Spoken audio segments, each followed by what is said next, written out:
and welcome. Thank you for joining us this evening. Um, this evening we are, we are always the boys from the Baltic Star, not just this evening. But this evening we are not all of the boys, while at the same time having a guest boy of the Baltic Star, in a manner of speaking. We are playing episode 4, or part 4, of Clarissa the Vampire Slayer, which is using the Buffy the Vampire Slayer RPG rules, which is a cinematic unisystem rule set. And you don't really need to know much more about that because we barely know anything about it, but we'll muddle through as we go. My name's Ben, and tonight I am joined by Ewan, a regular boy from the Baltic Star. And last night we had a terrible Fighting Fantasy game book experience. Oh, I was going to ask. Oh no. It was actually we quite enjoyed the book, but we were really bad at it. Embarrassing. Is it one that I need to go back and time you? Is it a new record? I don't know if it's a new record, but it's got to be close. It's got to be close. Oh, I'm sorry. But we are. So, how are you tonight, Ewan? All right? Yeah, I'm good, thanks, Ben. Yeah, well rested, as you say. It was a very brief outing. It really was. Yeah, including the title card and the intros and character gen and everything. It came to less than an hour and 10. It was bad. But tonight, to cheer us all up, we are joined by Socks. Good evening, Socks. How are you? Hello, I am very well. It's lovely to be here. It's lovely to be Buffying again. Yeah, it's good to, just excited. I'm good. Excellent. So, a quick sort of introduction for those who aren't aware. This is a story set in the Buffy verse and is set in ancient Rome. So, in the Buffyverse canon, there have been Slayers more or less forever. And this is the story of a Slayer back in the days of ancient Rome called Clarissa. So this is Clarissa the Vampire Slayer, who is played by Socks. And she is ably assisted and only occasionally hindered by her close friend Gaius, played by Ewan. AKA Pony Boy. Well, he does have special powers there, yes. You gave me the special powers, Ben. You said do whatever you want with them. So, a quick introduction as to where we are in the story. This may not be enough for everyone to catch up completely, but I'm sure the rest of it will become clear as we play. So, once more, we find ourselves in Rome in the year 71 BCE. Crassus, Rome's most powerful citizen, has, for the first time anyone can remember, been forced to leave the city in February, Rome's most important month, and the Lupercalia festival, which celebrates the founding of the city and the legend of Romulus. Titus Julius runs the city's least successful and least prominent ludus, a school for gladiators. He and his son Gaius aren't concerned by their lack of success because that's not what their ludus is for. Secretly, Julius is a mentor, a role that will much later become known as a watcher. He found a young Brythonic slave called Clarissa and purchased her, knowing she was in fact her generation's slayer. The entire ludus is actually for training her and her allies to fight the evil fiends that lurk in the shadows. This February there's an extraordinary amount of activity, and Clarissa and Gaius have been patrolling every night. One evening they encountered an attempted kidnapping of a slave from a street near the Circus Maximus. The kidnappers had an unusual amulet which seemed to have the power to stifle all sound. They killed the kidnappers and then allowed their horses to find their way home, to discover they came from a stable yard attached to the side of the house of Crassus on the Palatine Hill. Our heroes infiltrated the house, freed some prisoners, and escaped, heavily pursued, through a party. As they made their escape, they found they were being pursued by a pack of large wolves, which it turned out were actually a pack of vampires.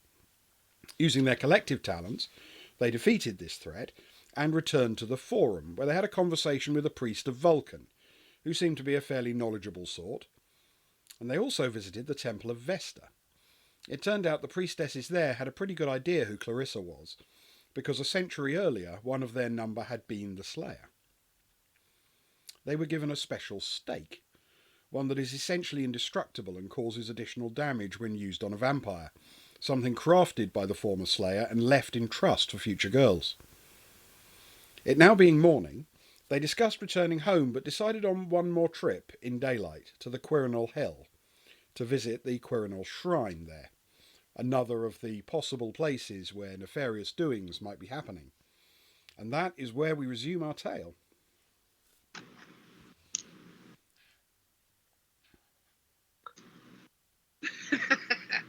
That silence. Yeah. Okay. I have to admit, it's been a little while since we last played, and my memory is not what it ought to be. Okay. So, can you just quickly remind us exactly what we were planning to do on the hill? Yes.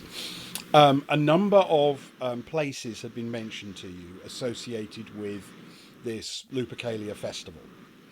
Obviously, the Okay. Lupercal itself is one of them, and you haven't visited that yet. The Casa Romuli is obviously another possible example. Sorry, Casus Romuli. But you have visited the Forum. You have fairly extensively. You have visited the house of Crassus himself, and underneath it. And another one on your list, possible intelligence gathering or understanding, is the Quirinus Shrine on the Quirinal Hill. And is this the older than Mars? Like there's something about like an older version of the god Mars or something. I seem to remember there being something behind some more ancient version of worship that we're uncovering through things that we're destroying as we go along. You know what? One thing we can do here is we can try a roll for you. See what you know. Oh God. I didn't realise that Sock's memory was part of the skill set here. Okay, let's try it. So, essentially, make a roll with your intelligence, which is +2, and your knowledge, which is +1. Okay, so by the way, I'm rolling all of my dice rolls in Discord tonight because I can't bother to dig out my dice. So it's roll 1d10 1d10 plus 3. 3.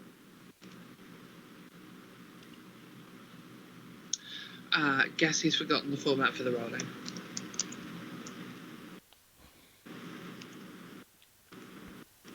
There we go, I think that's it. 11. 11, okay. Just so people know what we're dealing with here, you get success levels based on the outcome of your rolls. So 11 is 2 success levels. Oh. Based on that, you know Mars is a very, very ancient god in Rome. And the nature of Mars and the worship of Mars changed over time. When Mars was first the Roman deity most associated with Rome itself, the city, because it is the sort of patron god of the city of Rome, Mars was an agricultural god.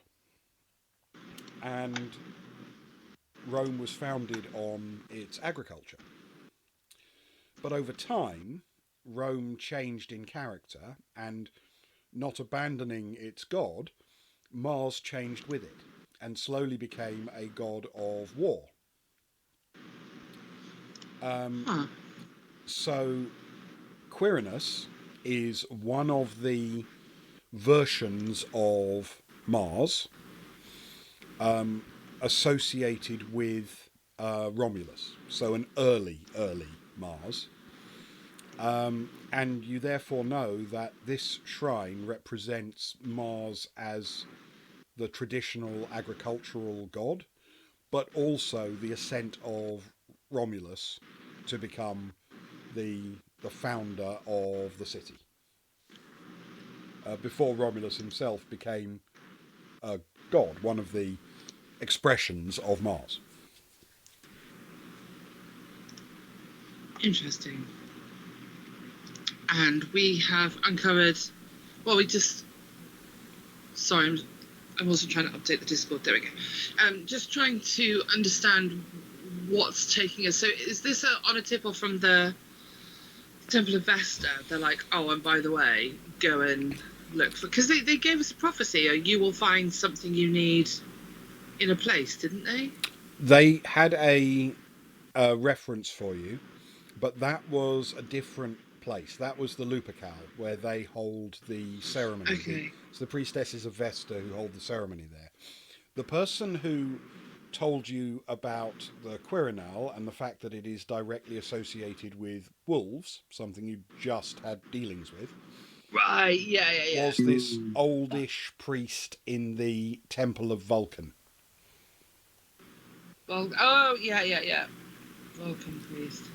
Yeah, okay, so that was the memory fragment that I completely couldn't find. Okay, so in essence, we defeated the wolves. We got to the Temple of Vesta. Oh no, we went to the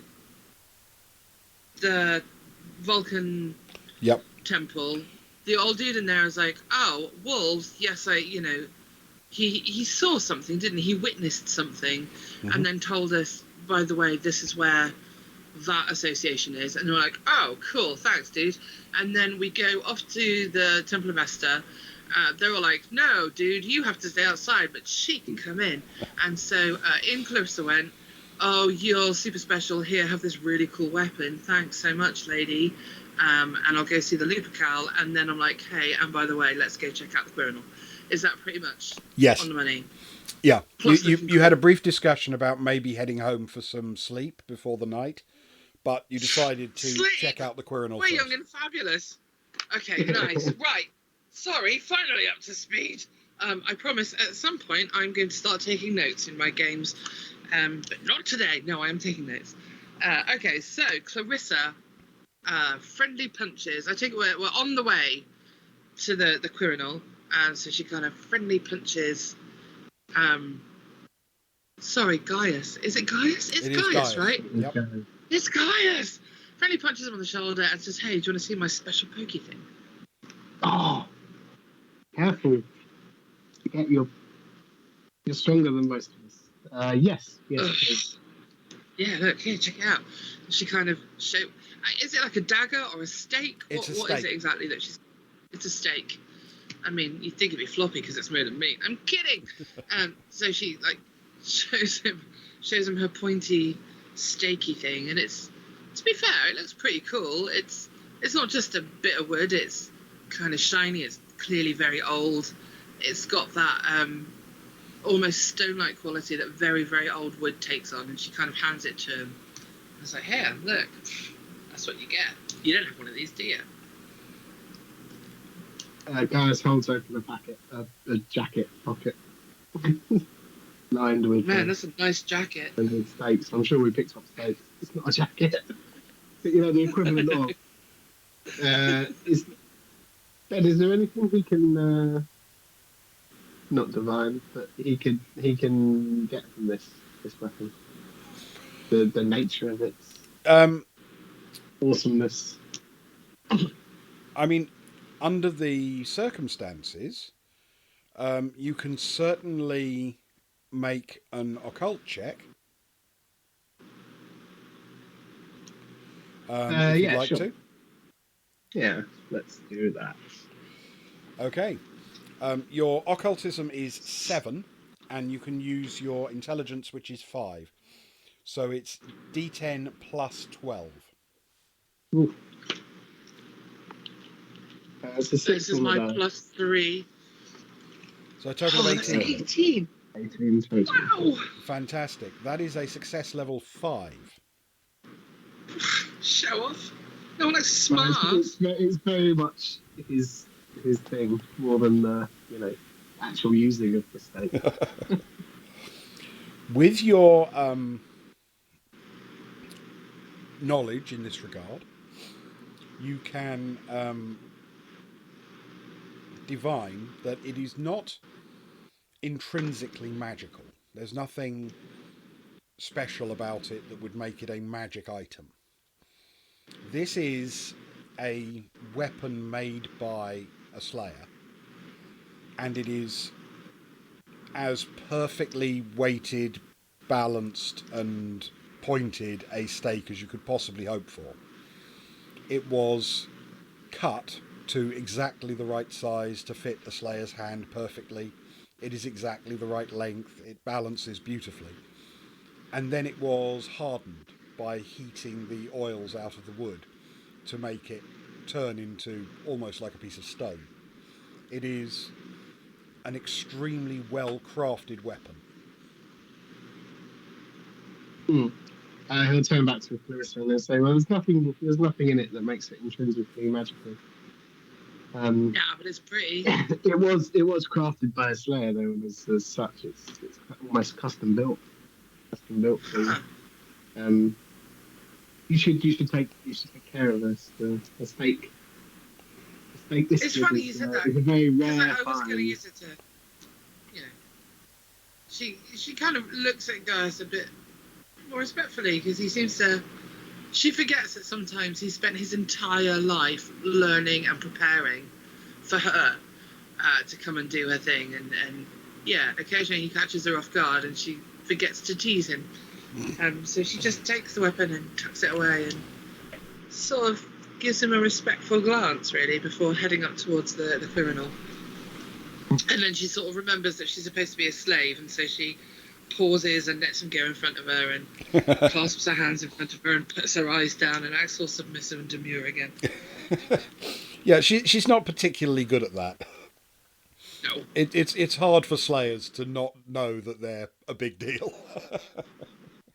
Plus, she's like super bolshy. Well, you work with what you get when it comes to slayers. You never know who it's going to be. You're telling me, Ben. I feel that's the nicest mean thing you've ever said to me, Ben.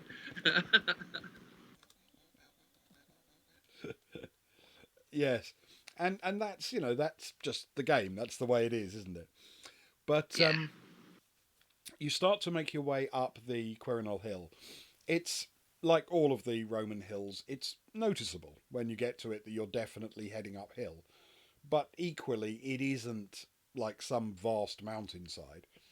And it is comparatively, compared to the area around the Forum, less well filled with major buildings. There are buildings here, but they're mostly relatively basic dwellings, insulae systems and the like, with roads that meander around the shape of the hill rather than being driven straight across like they are in the Forum in a grid pattern. It is the sort of suburban Rome. And because of that, it's quite easy to spot the fairly substantial temple of Quirinus, which dominates the sort of southwestern middle of the Quirinal. Nice. And this guy, what was? Do we know like what his particular area of worship is? Is it war? Is he that? No. Is he the old depiction of? Sorry, I've completely blanked on who Quirinus was. Okay, so Quirinus is an expression of the god Mars. Right. Specifically, a version of the god Mars when Romulus became Quirinus. And therefore and that's a god. the wolf link, because Romulus was raised by wolves. Yeah. Okay, Yeah. Finally, Socks has made the connection. We have arrived, people. Okay, so there's nothing that we can gather along the way that we can sort of fake as an offering, because we had a a pot of oil or something, didn't we, to fake an offering to another temple? But there's nothing we can particularly bring here. Like, I can't stop and pick flowers or whatever. We've just got to show up as we are. It's mainly domestic dwellings around. Okay. Yeah, so fine. Clarissa will just quietly follow behind Gaius then. Let him do the talking.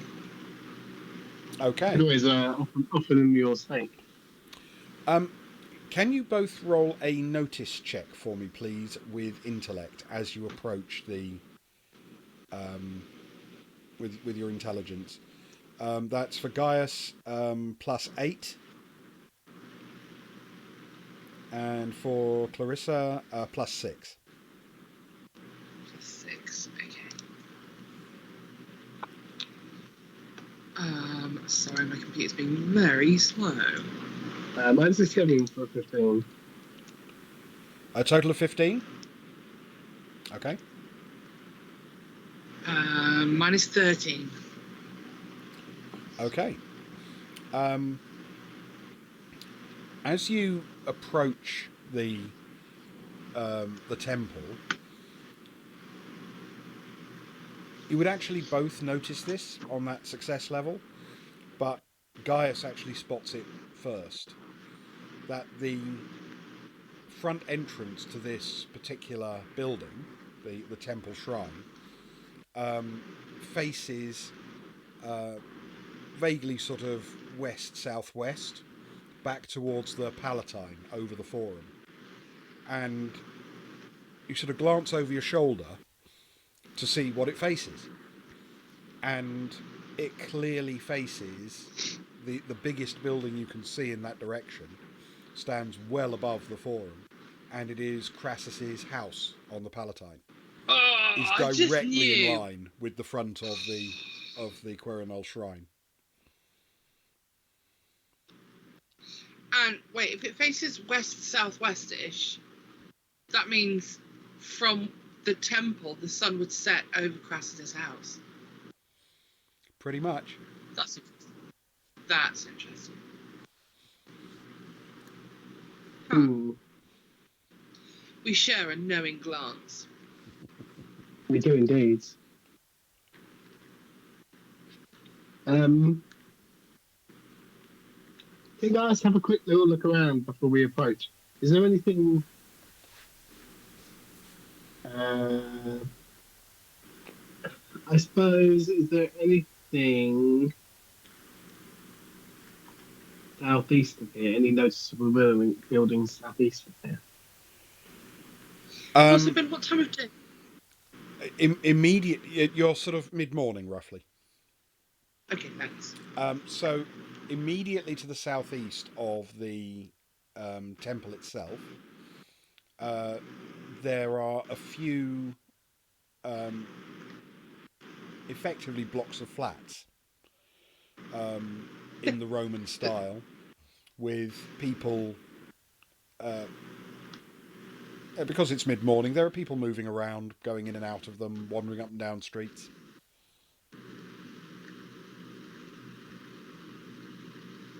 Okay, so we could be observed. We don't. There's nobody who's going to be sticking out like a sore thumb for the time of day. Everybody is where they could apparently need to be without any cover story, which is difficult. But equally, it means that there aren't likely to be anything undead moving about in the daylight, because they tend not to do that without, catching fire. True. Okay. Clarissa sort of whispers from 3 steps behind, let's hurry along. I don't like this. There's too many people, and I feel too exposed. Let's just get there. Okay. Let's go. And Gaius will lead on towards the entrance. All right. You approach the entrance, and there doesn't seem to be anyone about. The building is open. You can walk straight in if you wish. Nobody seems to be on guard, or for that matter, paying any attention at all. Huh. Is there a shrine? Is there, that classic statue of the twins feeding from the she-wolf, the babies? And is that in evidence anywhere on a frieze or a mosaic or? As you enter in through the front, it's immediately slightly cooler in this stone building. It's well lit. There are windows running down both sides of this shrine. Most of the space is empty for people to come and just stand around, make sacrifices, do whatever they want to do in the shrine. But the far end from the main entrance includes a very large statue. And this statue is of Romulus Quirinus Mars. Romulus raised to the god Mars. Behind it there is a lot of writing in the form of mosaic on the wall. And though the sides of this building are basically taken up with these windows and some low benches that people can sit on if they want to sit there for a while, as you glance over your shoulder you see that on each side of the door you've come in through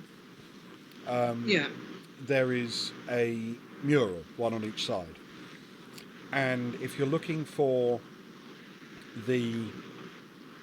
any representation of the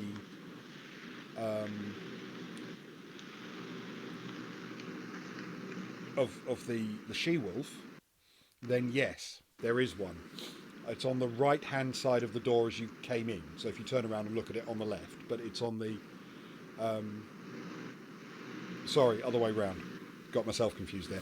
If you turn around and look back the way you came, on the right is a mural which depicts the entrance to the Lupercal in quite noticeable detail, and inside it, painted, is the emblem of the she-wolf suckling the two boys. Interesting. And to Clarissa's sort of experienced eye, is there anything that could depict, bloodstains or knife marks or any evidence of sacrifice or slaughter within the temple?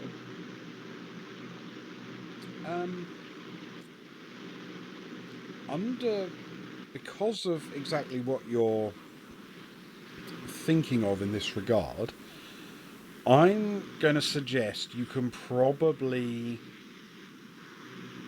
I was about to say you could probably use your occultism, but that's 0. So, knowledge and intelligence, please. So it's 3. Plus 3.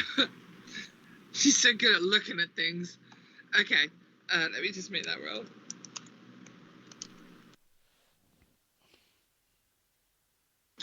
12. Okay. There doesn't seem to be. The area is swept of dust. It's obviously well maintained and looked after, but there doesn't seem to be anything. There's just the only things that really stand out, besides the statue itself, which is impressively scaled, is the writing on the wall behind it in a mosaic and those 2 murals by the door. Okay, and the writing on the wall is just the story of Romulus and Remus, or does it not mention Remus at all? The writing on the wall is a prayer. Effectively a cheat sheet for those who are in the building and wish to say the appropriate full prayer when they sacrifice anything to Romulus or to Mars in this place. The prayer reads, Romulus Quirinus in Mars, accept our sacrifice. We crawled with you in the Lupercal and lived with you as a child, and took our first steps beside you. We walked with you in the Tugurium and lived with you as a man, and became Quirinus beside you. We stand with you on the Quirinalia, and live with you as gods, and are made Mars. We set aside the plough, as you did. We take up the sword, as you did. We are bathed in your power, in your name, Romulus Quirinus Mars. Interesting. Can I just say, as an aside, how thrilled I am that Ben knew that we would ask to know what the prayer said or had to prepare. Yeah. That's amazing. Well done, Ben. Thank you. Just quickly, sorry, Ben. Is that the same that we've heard that before? Have we heard that before? Is that the same that we You've heard seen parts of it underneath? before, yes. This is a more fulsome representation of it. Yeah. Was it the entrance to the party that we crashed? Underneath there Yes. was there something? Yes, Yeah. there was part of it there. Thanks. Interesting. Is there anybody around that we can see, or is it completely empty? There's no it's priest. completely There's empty. no acolytes. Are there any doors that we can sneak into? The space appears to just have the one entrance. That's it. Huh. It's kind of odd that there's nobody here, don't you think? Mid-morning. Yeah, it is a bit. Does this space appear to occupy the whole of the building, from the outside to the inside? Would that be a reasonable assumption to make? Yes, I think based on the fact you saw it from outside, this does appear to be all there is. Okay. No trapdoors, no hidden, like, you know how we found a trapdoor by going up through it into the other place where she was like, surprise birthday. Any surprise trapdoors? That amazing foil that. Roll a notice shockingly check didn't work. for me with your intelligence, please. That's +6. Ooh. Okay. Roll 1d10. 13. Okay. Nice. Okay, that's success level 3. A quick look around won't give you any indication of anything underneath, no. There doesn't seem to be anywhere the ground is easily movable or disturbed. There's no visible hatch or trapdoor. A quick tour around the statue doesn't seem to reveal anything odd or unusual about its base or anything like that. However, with that notice level, that success level, you notice that the other mural by the door, the one on the left, represents the Casus Romuli in a very graphical, portrayal. And because of where you're standing, right back by the statue, if you were to guess, you'd probably think that the actual Lupercal would appear directly behind the mural of the Lupercal, and the actual Casus Romuli would appear directly behind the mural of the Casus Romuli. Huh.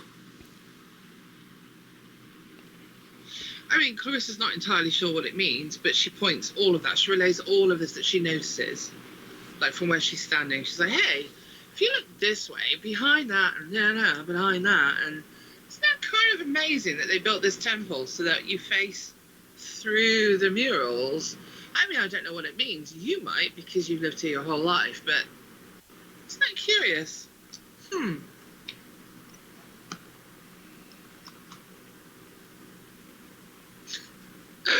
then she waits regardless. Quite the astute observation, and completely passed me by. But now you mention it, it is. It certainly is. Do you think it's pointing us in a direction? Well, I'm very tempted at this point to say the doors are open at the minute, aren't they, Ben? Yep. See if closing the doors changes anything or lines anything up. Or at least gives us a different perspective, I suppose, on the interior of this temple. Okay. You want to do that? Well, Gaius very much does, but he they look pretty heavy doors, so he turns and looks to Clarissa as she says it. She shrugs. Would you mind? Of course. Okay. So Clarissa goes to close the doors. These doors fold inwards and essentially only go in 90 degrees, so they're currently pointing more or less at the statue. It doesn't take you very long to push the two doors shut. And now that you're looking at them lined up, there is a sort of relief carved into the wooden doors. Not incredibly explicit, as if it's intended to be subtle. But since you're actually looking at the doors as you close them, when they're put together like that, it does kind of look like Crassus's house is carved in relief into the doors. Do these doors look brand new or like relatively new, like since maybe Crassus came to prominence in the city, or do they look older than that? Do they look like they were put in place at the same time as the temple and are a bit weathered and faded? They're certainly much newer than the temple. Okay, so we can. If you want to make a real assessment, you'll have to do a roll.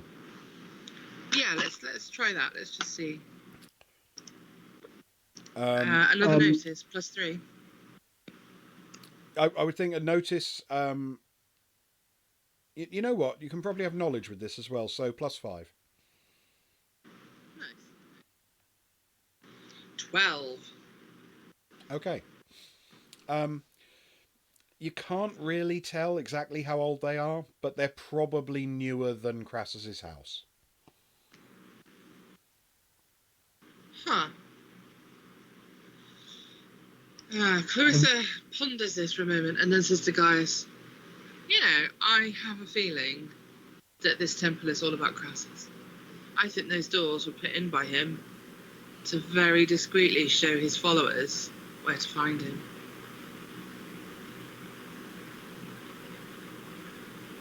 That's a very, very good idea. I can certainly believe that.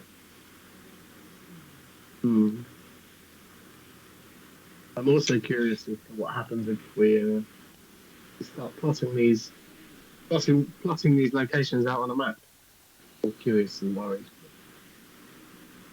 Yeah, your father has a map of the city, doesn't he? I mean, I'm sure he does. Shall we go and do that?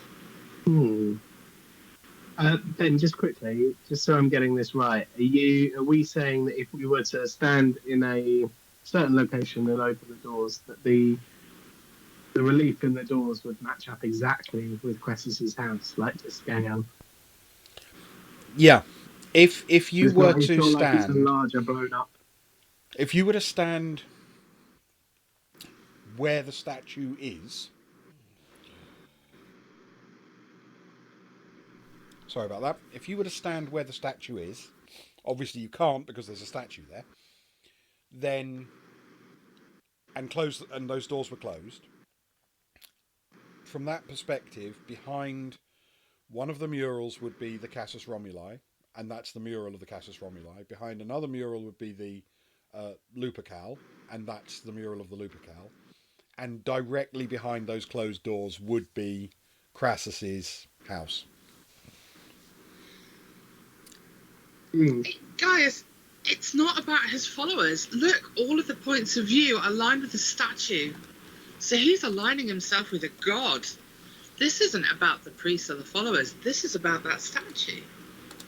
I was going to say, perhaps ensuring that the statue can always see his house, regardless of whether it's open or closed.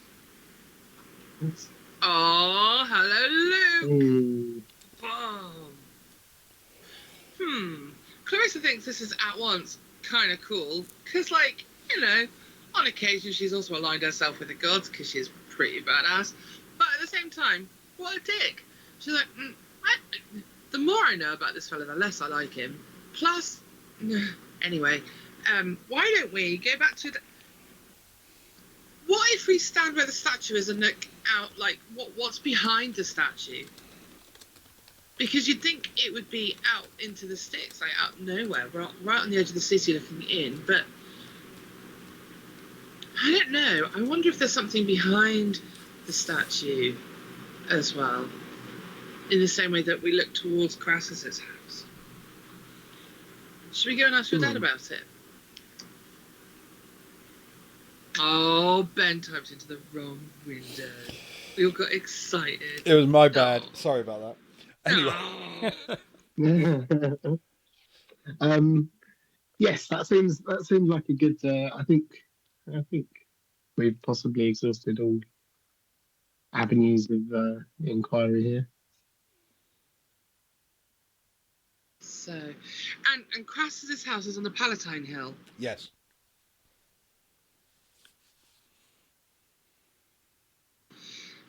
Okay.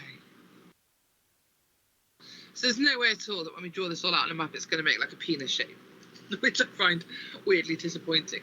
There is not going to be any danger of that. No. But it's like an arrow. It's a right angle, essentially, with Crassus's house being the. I don't want to use this word after the joke I just made, but it's the shaft of the arrow to Crassus's house, and then the two temples either way in a roughly 90-degree angle of separation.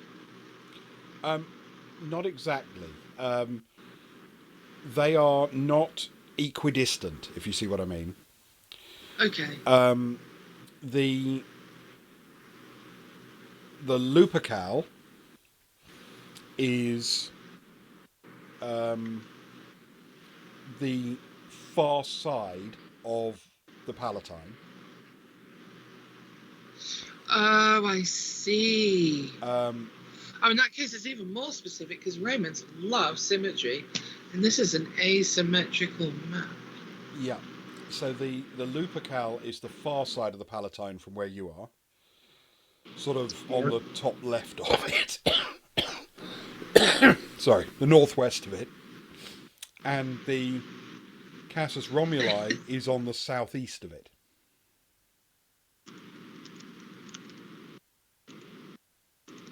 Okay. Huh. Okay, well, Clarissa's taken all of this in, but she's now even more alert when they eventually move out of the temple and make their way, or start to make their way back to the Ludus. Okay. So you pull the doors open and head back down. The fact that the doors were closed seems to have attracted a bit of attention outside. A couple of people wondering if there was something going on. But when they see you just pull the doors open and leave and no one else seems to be around, they rapidly forget that there was anything unusual about the doors being closed.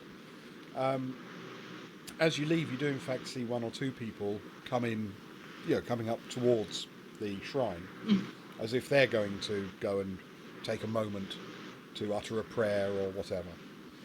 But as you make your way back down the Quirinal Hill,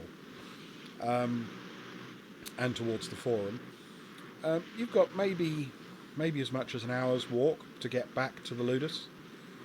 The Forum is busy, so is the sort of central part of Rome to the east of the Forum. And then you skirt the south of the Palatine Hill and head back to the Ludus, which is just next to the Circus Maximus.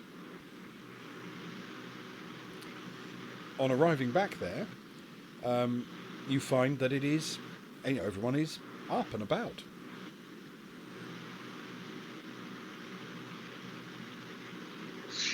Her relationship with everybody else in the household, is she still widely regarded as a domestic servant, or are they aware that there's something a little bit irregular going on, but they're loyal enough to the sort of the master that they're not going to rumble her? Your secret is kept from the Titus's wife, Chlamydia. Okay. And sorry, did you say she was called Chlamydia? Chlamydia. Okay, sorry. And her, Yeah, you did. and she has her own slave who is also not in on the secret, called Dexia. Okay. So she can't move freely through the house during the day. She has to act like a slave in the slaves' quarters, doing slavey things, just generally being all the things that she hates in life. Yeah, though, I mean, obviously a slave is pretty much welcome anywhere as long as they're working. Okay, so I take it she's got a well-worn routine of carrying things and looking somewhat urgent when she walks about. Indeed. and Cool. and coming back, especially coming back in the company of Gaius, for example, who is the son of the owner. Okay, so she brushes her hair because of course they've been fighting. She's been in a scuffle, so she makes sure that she's reasonably presentable. Picks up an urn of something, and sort of follows Gaius through the door, eyes down, the usual servile posture. Yeah. Okay. You make your way through to the back to the training yard, and then beyond it, remember, there's the little shrine room to Mars, as all Luduses have one of these. But in this particular case, it's actually a research centre for the Watcher and the Slayer, and it is indeed there that you can see Julius is in his element, surrounded by scrolls and looking intensively at various documents and charts. As we walk through the entrance, Gareth will say, "Yes, take that new urn and show my father." Clarissa, loud enough, Good cover. She just no, she stoops to. She knows the game. She knows how this works. And there's no point getting snotty because snotty will blow the cover. So she pauses to fill the urn with water from the central pool, and then proceeds out to the shrine where Julius can be found. Okay. As you walk in, Julius looks up, and he is buried in piles of these scrolls and documents. He's sort of got them covering the table, and he is looking quite worried. He says, "Everything I read makes me think this is more dangerous than before. Did you find anything out?" Clarissa sets the urn down and looks at. We haven't seen him since we were attacked by the wolves, right? No. Okay, so she waits for guys to come in, closes the door. Literally, no, she's not in the mood to be playful or difficult at all. She's just completely business. She relates the fight, and does give a little nod to Gaius' heroics because he was kind of a burnout. And then leaves it to Gaius to tell him about what we just found in the temple. Which he will do. He'll relate the position of the temple, I suppose. How we got there, the tip that we got, the nature of the wolf attack, obviously, and the relief matching out, the relief in the doors matching out, and the reoccurring. At least parts of the prayer that we've seen in other places, and the full prayer obviously there, which isn't in itself weird. The fact that we keep stumbling across this in the locations that we've been to. Okay. The coincidence. Oh, and this, and she puts the cool steak on the table. I got a present. He picks it up and looks at it and says, "It's magnificent." And sort of quite reverently hands it back to you.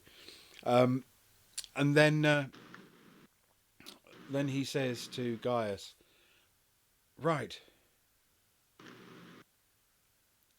So it must be at the festival tonight then. But where do you think where do you think the critical place will be? At Casus Romuli or at the Lupercal?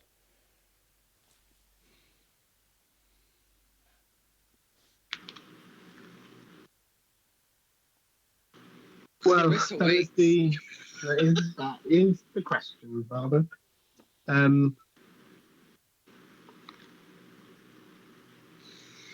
well, Well, if you stand by the statue in the temple and look at where the most like the priority view is given to Cassius's house, and isn't he famous for like having his own private parties and celebrations and worshipy things? I mean, if you stand, the, he thinks he's eye to eye with a god, and that temple points directly to his house. So if we're talking about that, then I would say his house. In the temple he has at his house, you mean? No, in the Quirinal temple, that Quirinus, where we were. You stand there in front of the statue and look out the front door. On the back of the front door is the exact representation of Cassius's house. And then when you open the door, there he is on top of that hill. From his windows, you could look directly into the temple if your eyes were sharp enough. Interesting. So if there's a place that tonight it's going to be where Cassius is gathering his powers, it's either going to be the temple or it's going to be his house. All right. I'd be interested to see if any other temples have a similar. If anyone else puts A similar something to view. Cassius. I see. So you want to effectively get a map out and draw a line through every temple to Crassus's house and see if any of them line up facing him? Yeah, certainly. If any of them are, seems quicker than visiting.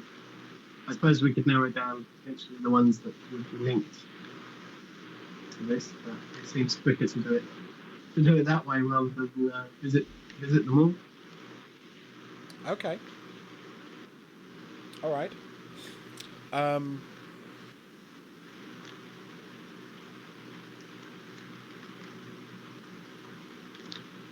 He gets out.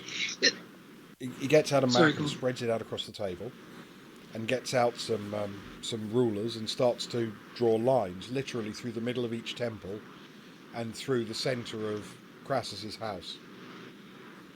And as you look down, you can see that no other temples seem to line up with it perfectly. Naturally, there are some that are close because temples face wherever temples face, but none seem to line up perfectly. Oh, here's the other thing as well. If you were standing exactly where the statue is, looking out the door, you would see the sunset directly over Crassus's house. Maybe.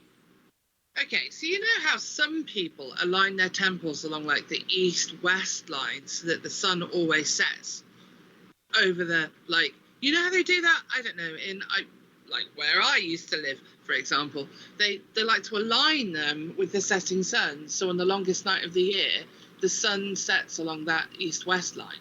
Right. I wonder if the sun, it's not aligned for the sun to set over Cassius's house on, I don't know, let's say tonight. I wonder if that's not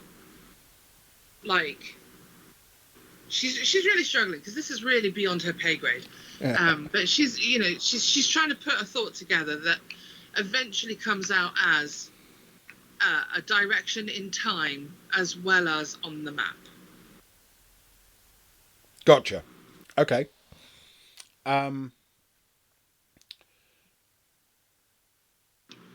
Julius thinks for a moment and then pulls out another scroll and starts to do some calculations. And then he goes and starts drawing various other straight lines on the map at varying different angles based on his numbers through Crassus's house to see which direction the sun would be relative to it.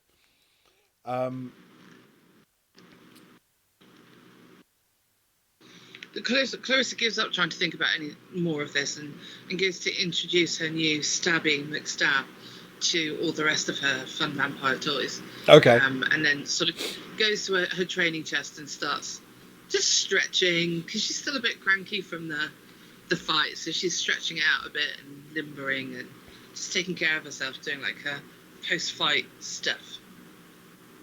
All right. Gaius, are you watching what he's doing, or are you doing something different? Gaius is sort of half paying attention. He wants to very quickly. It might not be that quick, but his mind springs back to what Clarissa said about the back of the statue and what lines up the other side of the temple. So he just wants to run his eyes down that side of the map and see if there's anything that going from Crassus's house through the front of the temple, out the back of the temple. If that was a straight line and continued, would there be any notable buildings, I suppose, anything of note, or locations out that side that it lines up directly? All right. Can you roll a notice plus knowledge for me? So that's +7. Yes. +7. Come on, guys. Oh, that's a 0, which I believe is a 10. It's a 10. Okay. All right. That's 5 success levels. Yeah, there are 2 things you notice. One is that the line, if you extend it past Crassus's house to the southwest, goes through the exact centre of the Circus Maximus.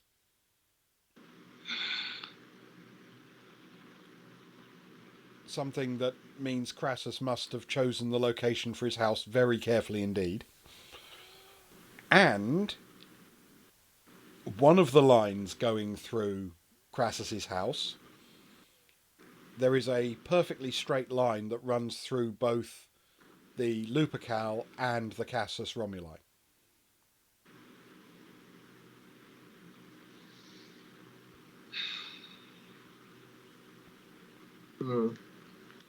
He'll wait somewhat patiently for his father to finish the calculations. At the end of the calculation, Julius looks up and he says, yes, if you were standing in the Quirinal Shrine as the sun set tonight, it would set directly over Crassus's house. And then Gaius jumps in with, and of course, behind the directions with the Circus Maximus points out the lines and the other lines that he's noticed as well. Yes, it would.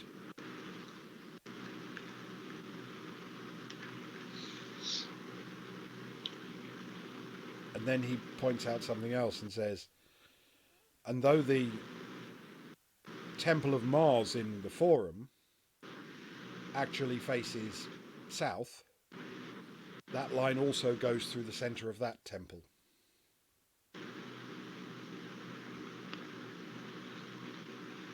Cool. This fella's got some way, hasn't he? Blimey. Huh. Well, Clarissa's listening to all this, but she doesn't really.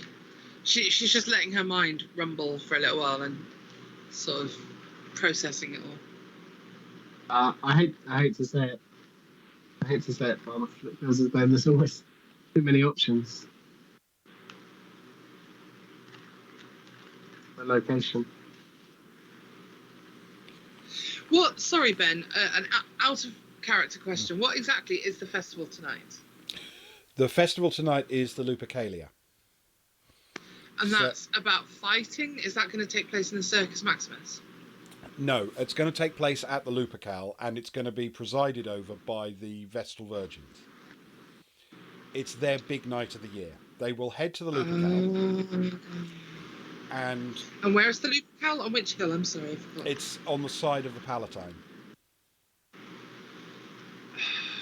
sort of on And the the line north, does not go through the Lupercal. on the northwest of the Palatine. No, the line does not go through the Lupercal.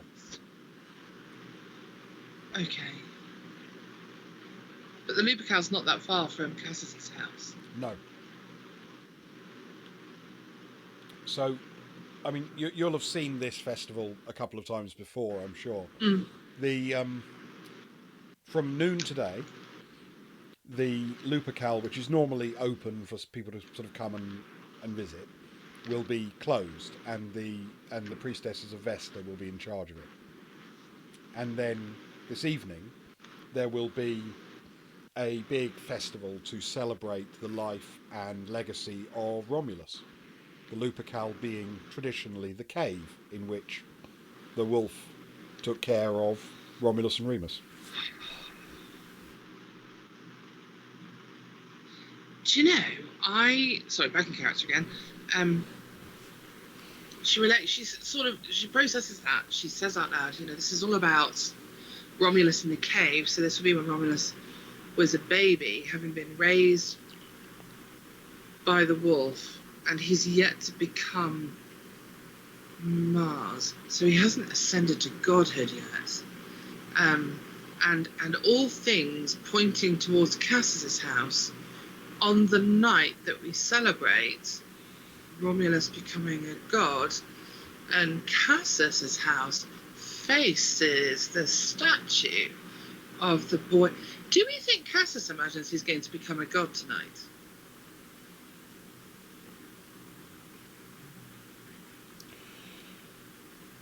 Well, Crassus isn't in Rome tonight.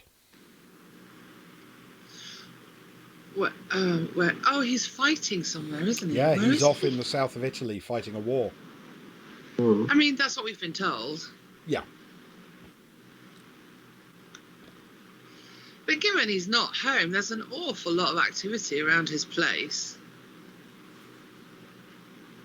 And some strange comings and goings, and people being kidnapped, and a whole bunch of nasty-looking wolves that poof into smoke when you stab them with a stick. I'd say he's in town. And I'd say if you're about to commit a terribly nefarious act like raising yourself to godhood, you're going to tell people that you're not in town to give yourself a head start. So I think maybe it's you. He's either not in town or he's something is perhaps going to arrive in town and he doesn't want to be here when it does. Either way, it's bad news.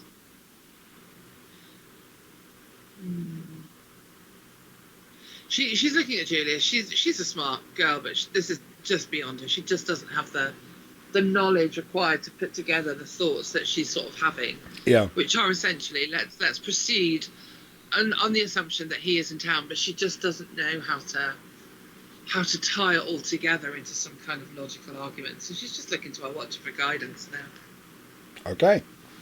And Gaius just jump in quickly, and he'll sort of notice that, and he'll say, "Well, don't do yourself a disservice. I think you hit the nail on the head. It does seem as though his house is quite the hive of activity.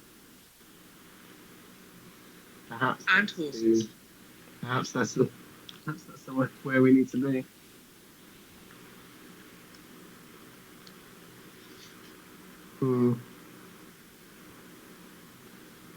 She starts very carefully selecting weapons from her chest of goodies. Mm-hmm. Like she's already making a battle plan that involves people that explode into puddles and people that explode into dust. Right. Important distinctions. Very important, yes.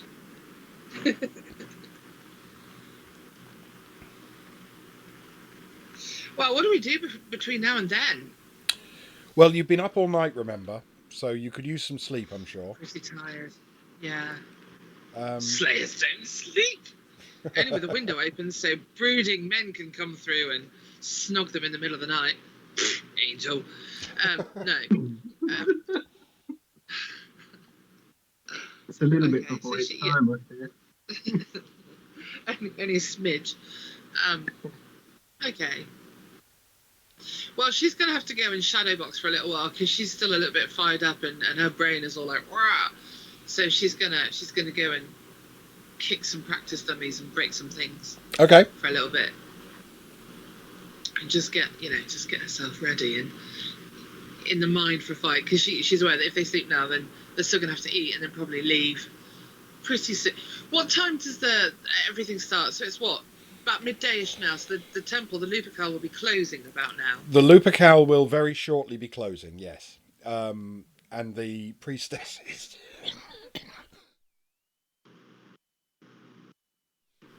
Sorry. Oh, bless you. The priestesses No, of Vesta will be taking over the running of it for the next 24 hours, basically. Okay, and then what time tonight do things start? The main festival will happen at dusk, and people will gather at the Lupercal for that. So there'll be a huge crowd there for that. There will be plenty of people also visiting the Casus Romuli. It will be a big event there, because part of the ceremony is a procession which will work its way around the Palatine, down the side of the Forum, from the Lupercal to Casus Romuli. Right. So that will be heavily attended, shall we say. So we could argue that that's something of a distraction, and that if we wanted to go, say, somewhere else, we could slip through the crowds relatively well unnoticed. Probably. Okay. Cool. Well, she nods to Gaius, and she sort of, I don't know, she's like, she wants to tease him, but also she's kind of like becoming more aware that he's got her back, but also he's pretty decent in his own right. Like, he doesn't need her as much as she thought he did, which is actually kind of nice in a way. So she's like, I'm gonna, I'm presuming she doesn't go out in the yard where everybody can see her. They must have like a little side room tucked away where she can go and kick things for a bit. And she'll say, I'm just going to go and, punch some stuff and calm down, and then I'll get some sleep. You can train in the yard. The Ludus is supposed to be a training venue. If you want to do that, nobody would raise an eyebrow. At a woman and a slave. All gladiators are training. Slaves. Not all are women. I don't think any were women. That's exciting. Well, she's going to go do that then. But not, she won't be too hefty about it. So, some bloke is all... She's not going to break any legs or anything. She's going to look like a normal girl. You know what I mean? Yeah, just loosen up the muscles a bit. Yeah, she just wants to burn out this sort of eager anxiety that she's got so that she can actually get some rest. Okay. And she'll excuse herself very politely from Julius as well. And guys? Gaius will say to his brothers, if you don't need me for anything, I'll rest up for tonight. Okay. I'm not sure what the Latin is for power nap, but... Sleepus Maximus.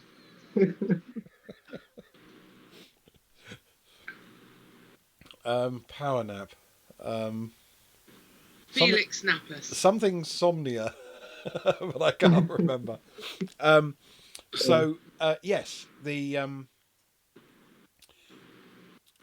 you head back into the house and find your room, a perfectly pleasant room as befits the son of the owner of a fairly large building.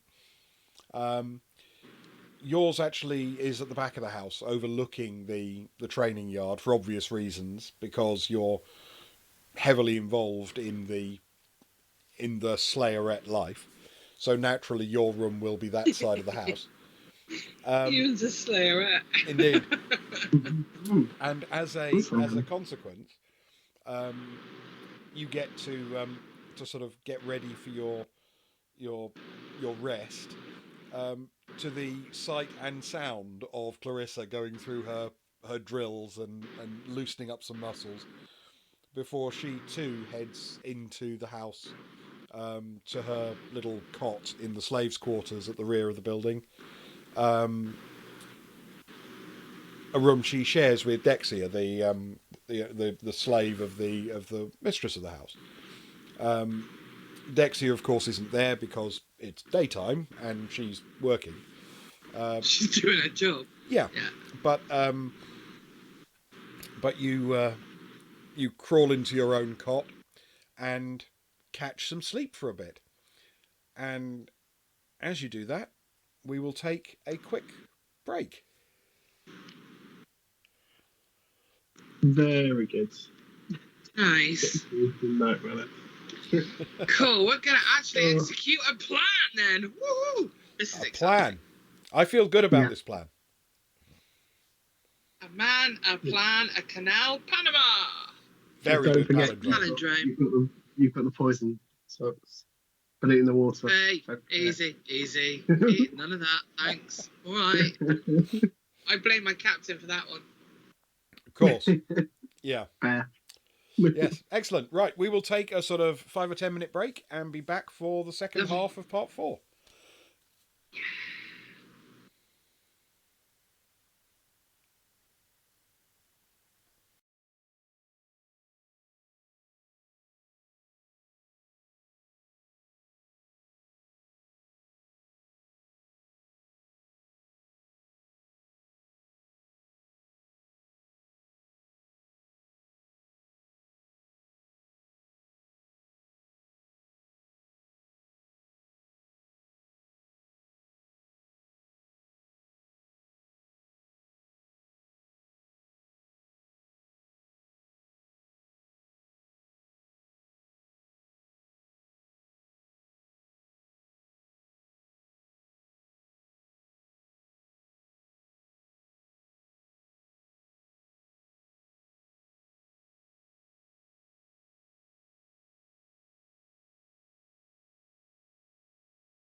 And we're back.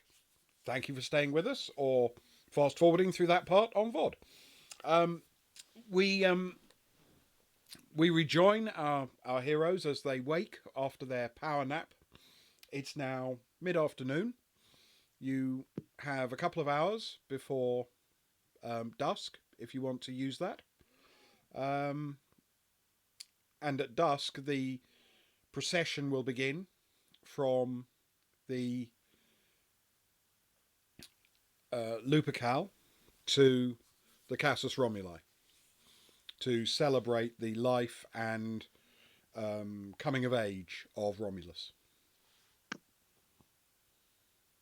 Hmm. What will the lady of the house, I can only call her Chlamydia now, I'm very sorry. What will she be doing there? Is she attending the festival and the parade? I'm a bit not. I always thought Chlamydia was quite a nice name, though, to be honest. It doesn't sound like something you'd mind getting. You know what I mean? Anyway, what's she going to be doing? And Julius, actually. Where's Julius going to be? Well, Julius will be wherever you need him to be. He will be doing research or answering questions as best he can. As for Chlamydia, she will attend the festivities at the Casus Romuli. Okay. So she's not going anywhere near Crassus's house. That's good. Okay. Well, I suppose we need to find a way in. Potentially, or at least make our way there before things kick off. Well, first of all, let's go. She just tugs Gaius back into the little, like the place where all of our weapons are stored, and she's like, look, just. I know that you can like whisper to horses and climb trees and be all amazing with your flippy kicks, but how's about you take a couple of sharp stabby things too? And she points at the weapon chest. He gets his head out of a book, something that he's reading for some last minute cramming, and very very well if it'll put your mind at ease. I'll take something. Look, there's something for the fleshy and something for the dusty, and you know, maybe some of that water stuff. I should really speak to Father about combining those into one, multi-purpose tool. Can cover all fleshy and dusty. Like a buy one get one free affair. Water. No, out of character, like a multi-tool. Like a Swiss Army knife, a Slayer Swiss Army knife. Yeah. It's just something easier to carry around. Bit of silver. Remember. Yeah. But that's for another day. Thank you. What are the options? Have we basically got steaks available? Maybe steaks and knives and stuff, right? Yes, you've got quite a variety of weapons there, of course. They had invented knuckle dusters in Rome. They were called something else, though. Obviously, Kestus. Knuckle dusters. There you go. Ooh. See, I knew Ben would know. And they weren't strictly knuckle dusters. They were gloves with plates in them with spikes. Yeah. Not sweet in any way. Definitely not. He'll grab a couple of steaks, and if there's like a wooden mallet or something, he's not as strong as the slab. Just something to help ease them in. If need be. Hide that under your coat. Hold still. I need a swing at this. Yeah. It feels like there's a lot of protection there on a human. So I'd imagine vampires are quite well protected in that area. And if you don't have the strength of a slayer, then you need to rely on tools. Then you're definitely going to be able to swing a hammer nice and hard. Well, just a handheld sort of mallet type thing.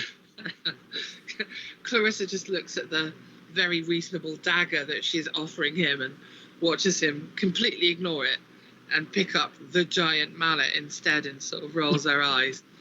And tucks the dagger into her belt all the same, because she has a feeling at some point guys might not want to use the hammer quite so much. Mm-hmm. And then she gears up, like she gets her own stuff, including the special magic Vestal. It's kind of ironic that the Vestal Virgins gave her a special penetrative tool. You got to admit, there's a delightful irony to that. I took that one. So, you took the special one. No, I definitely wouldn't. You don't know how to use it.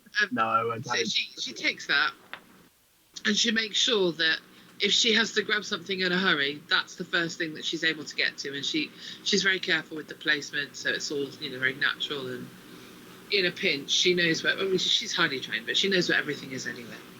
So essentially, it's vampire with the left hand, and stabby people with the right. That's her plan. Okay.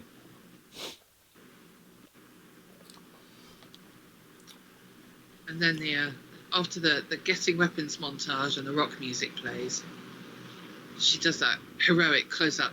Let's go. And then heads out. Little pose with the stake. Yeah. Yeah. Nice. Okay. So you're heading out together. Where are you heading to? Has Julius had any conclusions while we've been sleeping? Has he come up with any better ideas? That's a good point. Let me see what he thinks.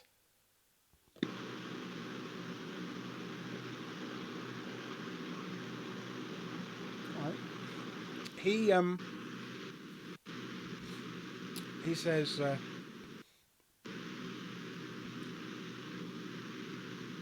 I suspect the real action will take place later tonight,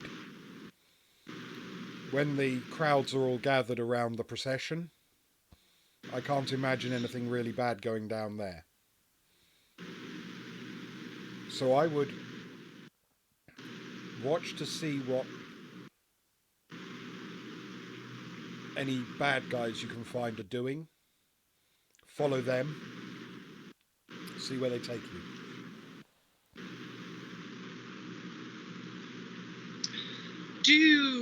We know that the place fairly well, particularly Palatine Hill, right? We know that pretty well. Very well, yes. So would we know of a good vantage point where we can watch down into the the entrance to the cave, the surrounding crowds, and any approaching routes? Like, is there a building or a wall? Not from the Palatine, because the cave faces outwards from the Palatine. Okay, so if we go... Sorry, which side did you say the cave was? It's in the northwest, The cave is on the northwest, so facing the Tiber. So if we go to the southwest of the Capitoline Hill, okay, would we get a good vantage point there? Yes, potentially. Yeah. Okay. We'll take our binoculars and night vision goggles. Sorry, it's funny. We'll just head up there then. You don't have night vision goggles, but you do have a Gaius. We do have a Gaius. Hi, Anime. It's a beautiful map. I don't know what you mean. It's a beauty of a map. Okay. So she will say to Julius, she points on the map. We're gonna. There's that old the outhouse place. It's not an outhouse. It's like a little fountain, an enclosed fountain with one open side. That's I don't know. I'm just making up crap, but the southwest of the Capitoline Hill, there's that little vantage point where we can hide behind a wall and be relatively unseen, and yet get a really good view of what's happening in the cave and the approach to the Palatine. So that's where we're going to be if you need us. Okay. If you could... There you go. I was going to say, if she just says to Julius, keep Chlamydia close.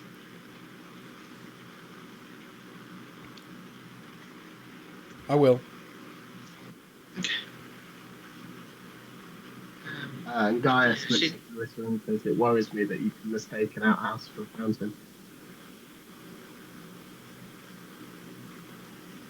sorry, say that again, Ewan. I didn't quite catch it. It worries me that you can mistake an outhouse for a fountain, or the other way around. I'm It's not got overly water in familiar it. with the play. In or out, it's the same thing. Yeah. Okay.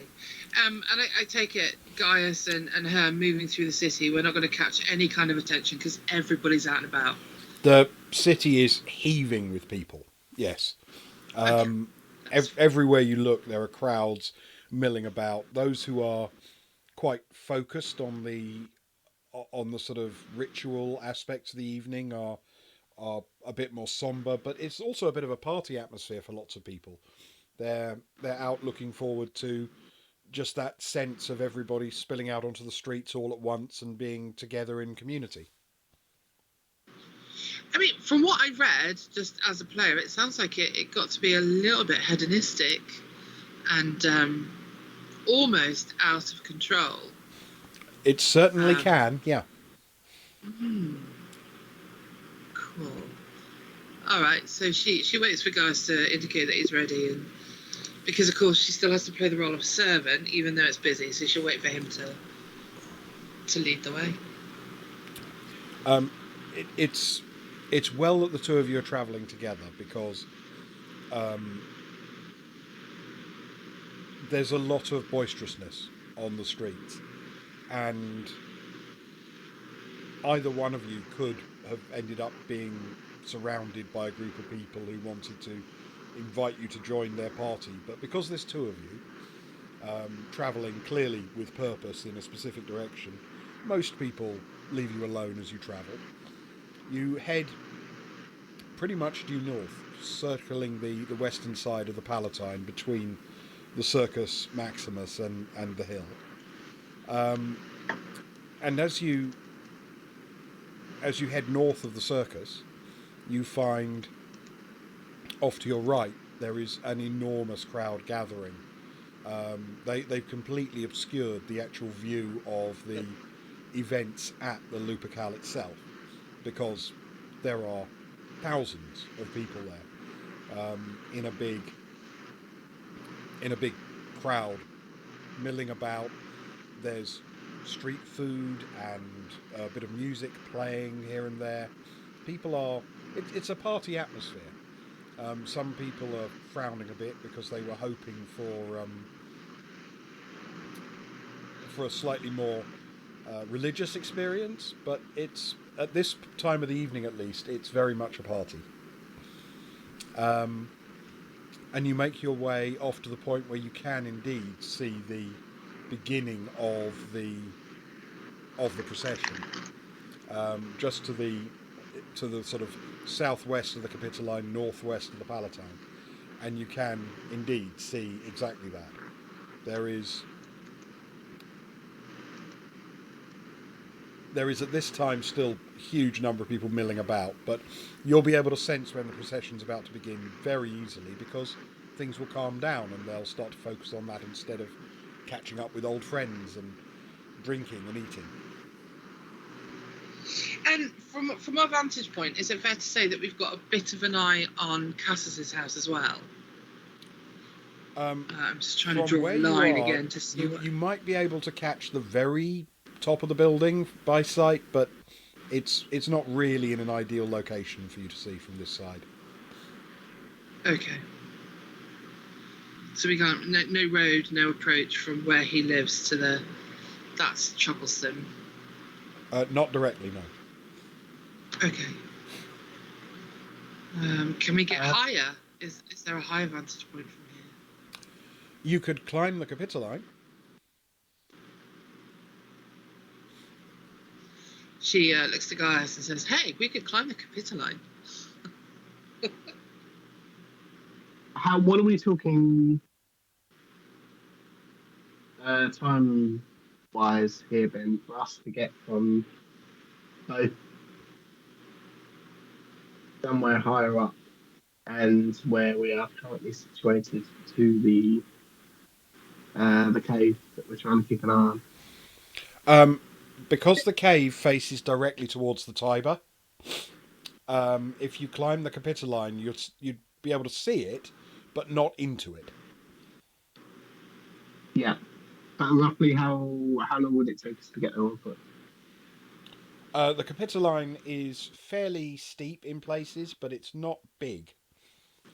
Maybe 5 minutes if you hustled. Okay, cool. My Uh, The trouble is, the higher up that hill we go, the further away from the cave we become, and hmm. and I still can't guess whether if something's going to happen, it's going to happen during the ceremony in the cave, which I think would be unlikely because you'd have to get in and then out, or if it's going to start at his house and then pour through the streets. Which, given what we saw when we were up there, you remember when we freed all the people. He can have quite a lot of people up there, and nobody would know until they came down that road that we escaped along. I think One if part of me. go. Go on, guys. Sorry. No. I think if we're going to follow the instructions of Julius, that we look for trouble and we follow the troublemakers, and perhaps some people may get hurt anyway. So we just stay here.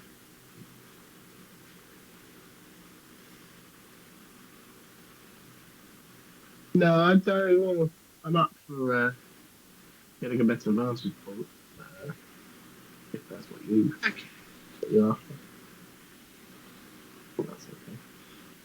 Clarissa's clearly torn between getting a better view of the house, but compromising the view of the cave, or keeping the good view of the cave, but not getting such a good view of the house. And it's unlike her to waver, but she, in the end, decides to just sit here where they are.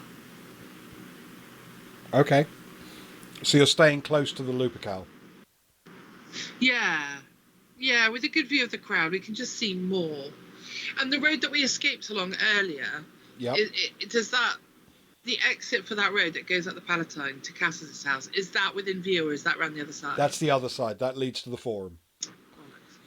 Okay. Well, we'll just have to keep an eye on what comes around the north of the Palatine then. Okay. Yeah.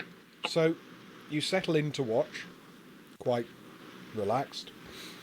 And over time you notice that the crowd is now becoming more and more focused.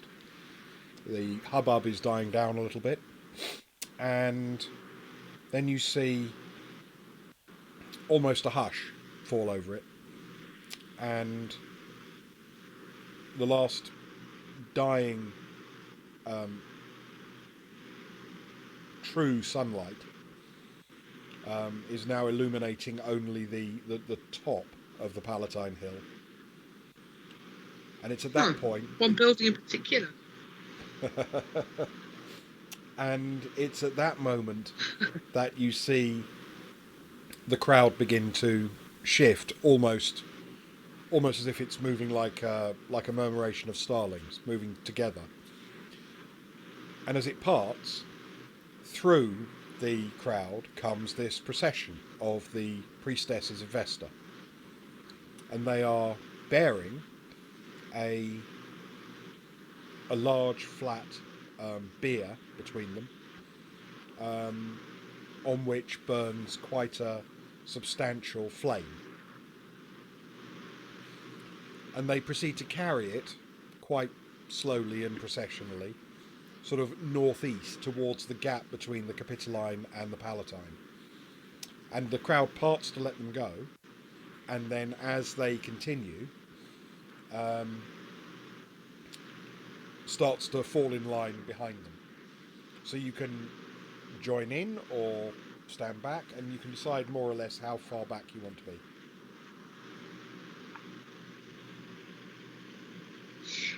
Clarissa has no intention of moving. She can see everything very well from where she is, and I feel like it would be very easy for us to just jump down and get to wherever any action starts from here. So she just looks at Gaius and waits to see if he's got an opinion, but she's pretty comfortable where she is. No, certainly under these circumstances, Gaius will look back at Clarissa and just see what she's doing, but seems very comfortable. He will. Yeah.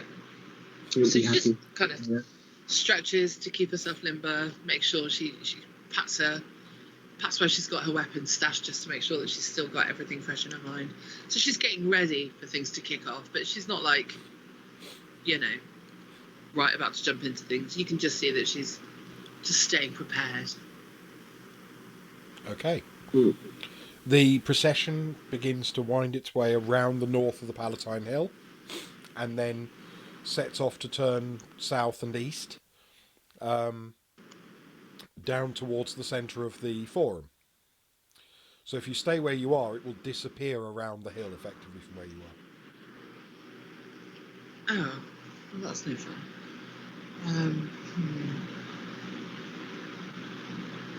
But we're able to, it's dusk now, and this is a very well lit parade in an otherwise relatively dark city. Yes. I'm assuming. So we're able to move through the shadows with relative ease because nobody is going to be watching for anything. They're all focused on that massive flame that's being carried by the virgins. Exactly. Let's do that then. Okay. So you're sort of joining the back of the procession and following it? No, we're going to be staying on the outskirts. So, like staying on the outer rim of a record as it spins on the player. We're sort of moving through the darkened streets. All right. Sort of a certain... Yeah, you know what I mean.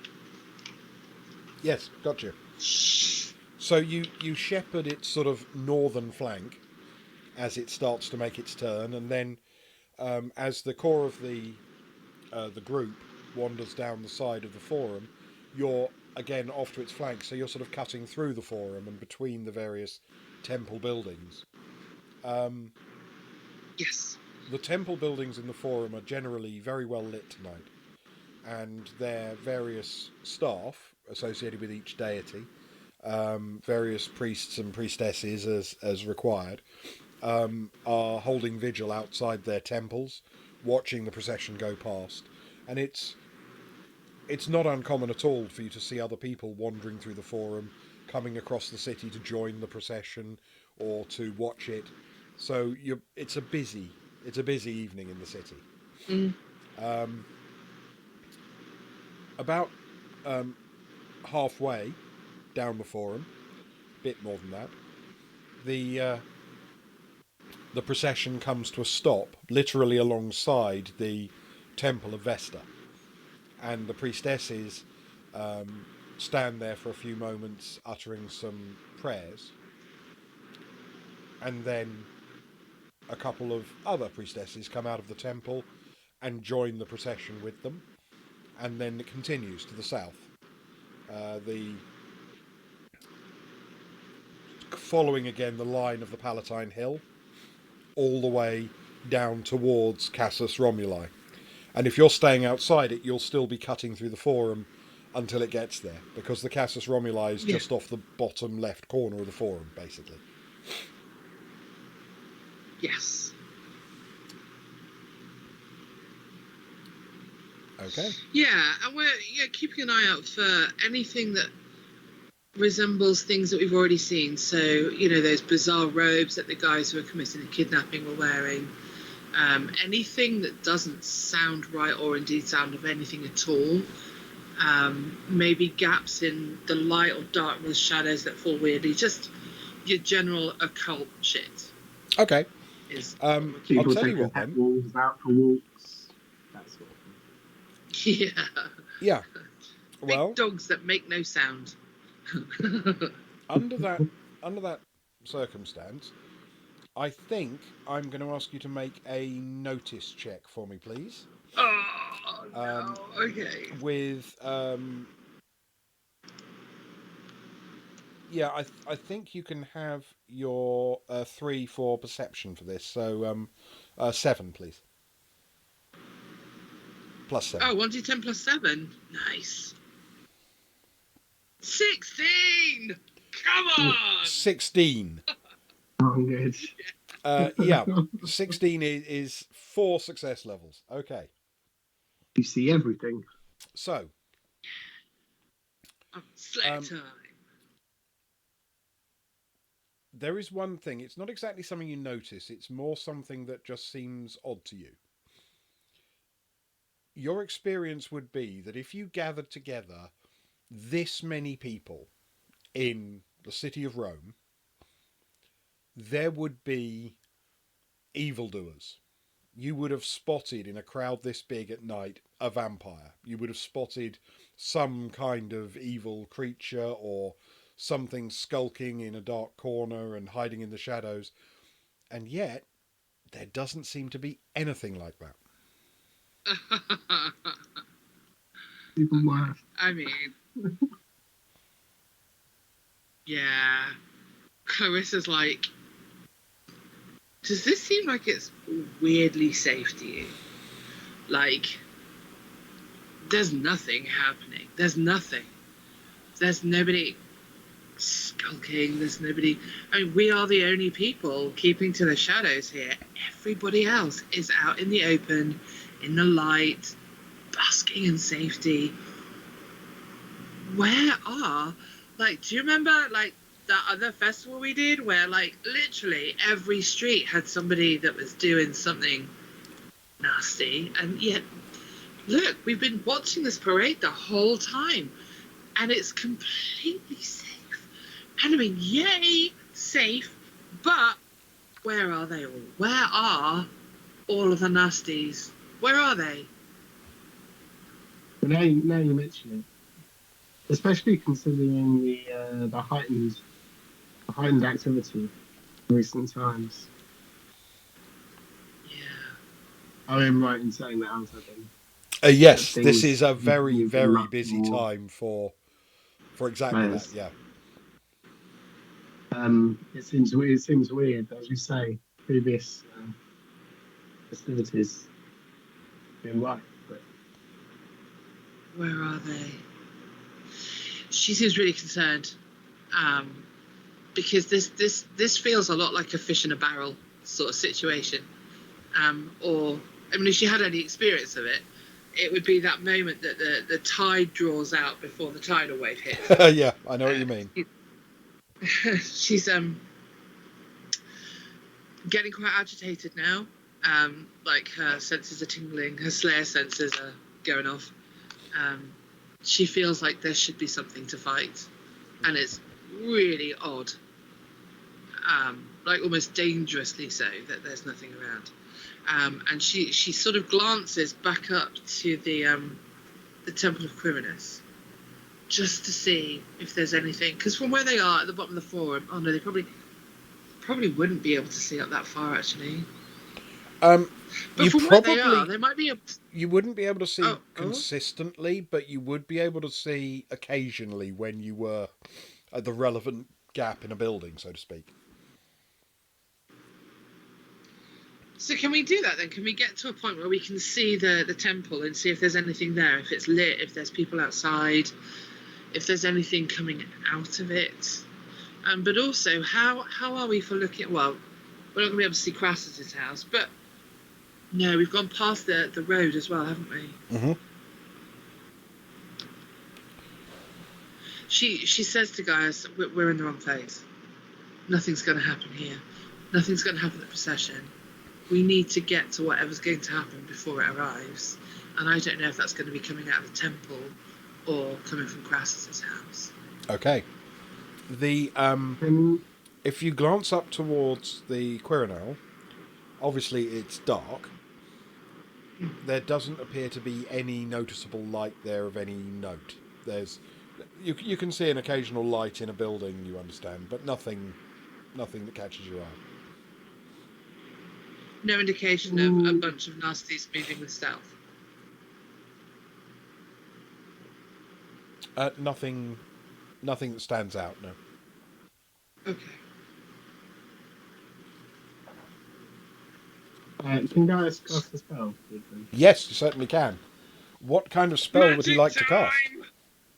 time! A magical one. The most magical spell. The most magical spell of all magical spells. Excellent. No, I would like to cast a spell that would give him. I suppose think of an instantaneous blip. Think of it like a radar for vampires. Okay. So to So detect a vampire, what kind of range? direction and distance. Ideally, 10 miles. encompassing. Well, yeah, ideally encompassing all of the key locations that we are aware of within the city. Okay. To do with our current task at hand, I suppose. All of the places that we've mentioned, like the cave and Grass's house and the temples. All right. So we're looking for the ability to detect this if you were within a range of. Are we talking like the nearest 100 people? Is that kind of the number you're talking about? Or do you want to go for bigger than that?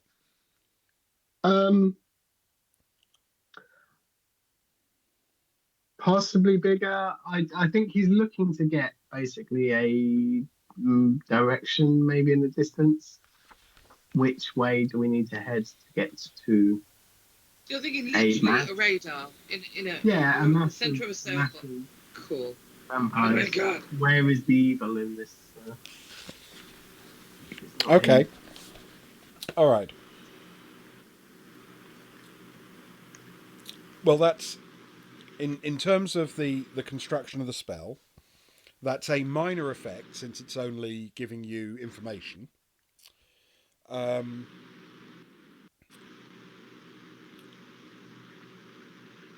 The duration,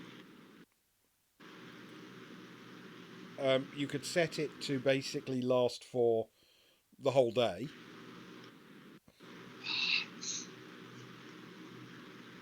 Or an hour. Or a minute. What do you fancy? Do it forever. Forever. It's like wishing for more wishes.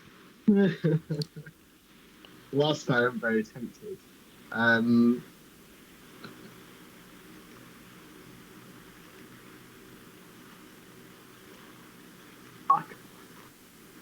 my gut instinct was just to go with an instantaneous.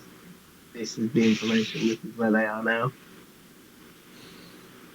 Okay, so literally just right this minute. Yeah. Okay. Probably not what I should be doing, but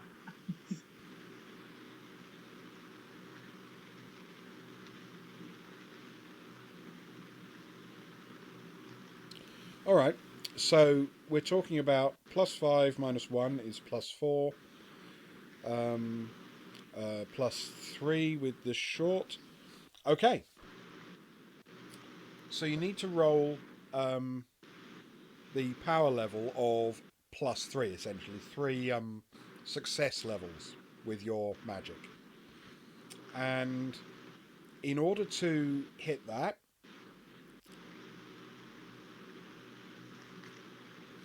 Gaius, you can use your occultism.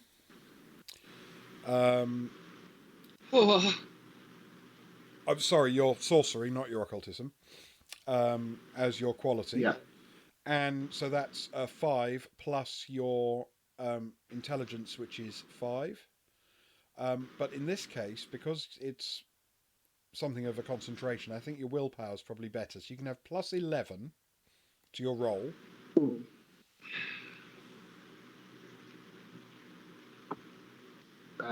Which is probably good because that's a 3 on the dice.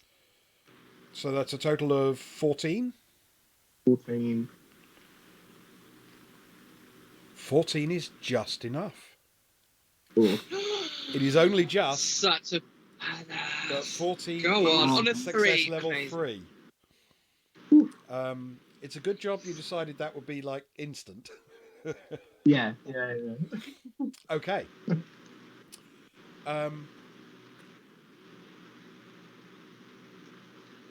There are detectable to you. You get this instant sense of a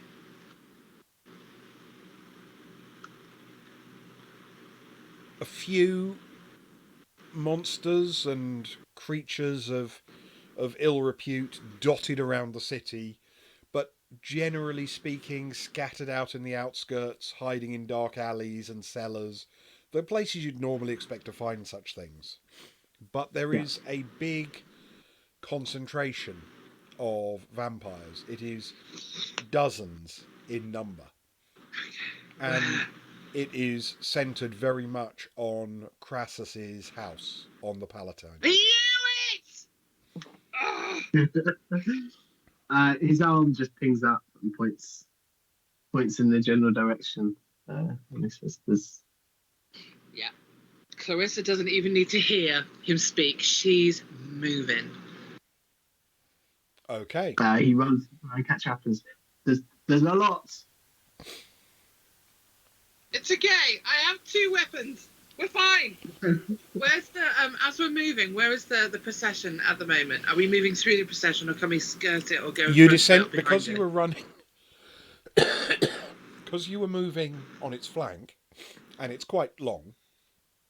If you wanted to head directly up the Palatine from where you are, you would have to basically cut through it. Okay. Because the front of it is pretty much at Casus Romuli now.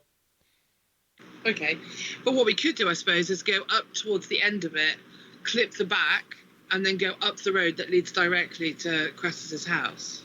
Yeah, you could. And in fact, if you Let's did do that, that. you'd probably find that the procession would be gathering more and more at Casus Romuli. So as you made your way there, you would probably miss the back of it by a bit. Perfect. She kind of calls to guys the road where we escaped earlier. Let's go up that way. Okay. Quick. You. Oh, hey, Crit. Yes, Point. it was Crit. It was a fighting fantasy night, and it ended embarrassingly early. Yes. Yes. Yes, you skirt your way around the back of the procession and start to head up. It is darker on the Palatine, of course, because there are far fewer houses, far fewer people. But there are some people scattered around on this part of the hill because it's a good vantage point to overlook the procession. And so there are people dotted about as you hurry your way up towards Crassus's enormous house. You follow up the road, and eventually you get to that point where you have a decision to make whether you stay a bit lower and head round towards that side entrance where the the stables in the were, cave, or up towards the main house.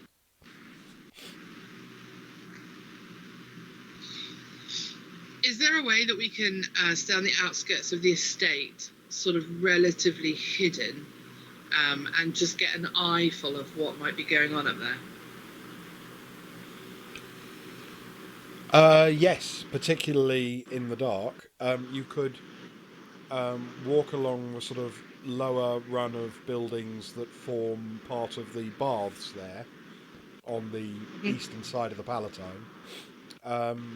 These are public buildings. They're largely accessible to people day and night. And that would be very much at the foot of Crassus's house. So you could sneak along there and look more or less at his front door.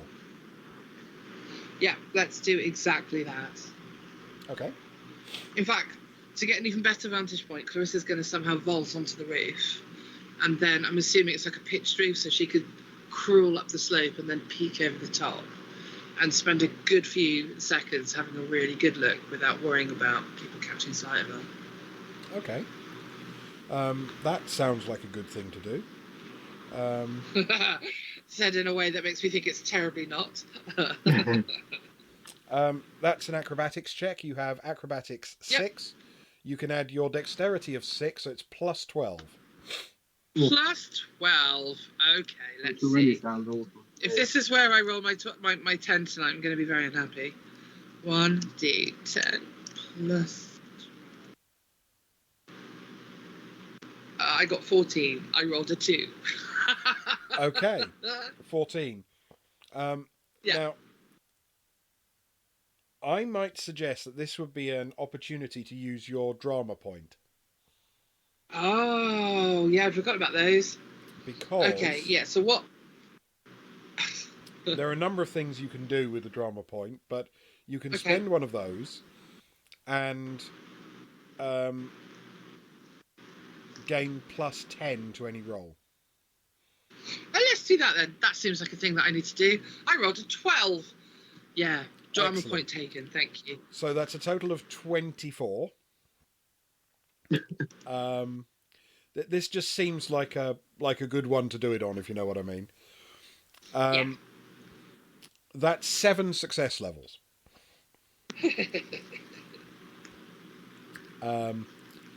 Which, you know, is few. It's some success levels. Substantial. Of course.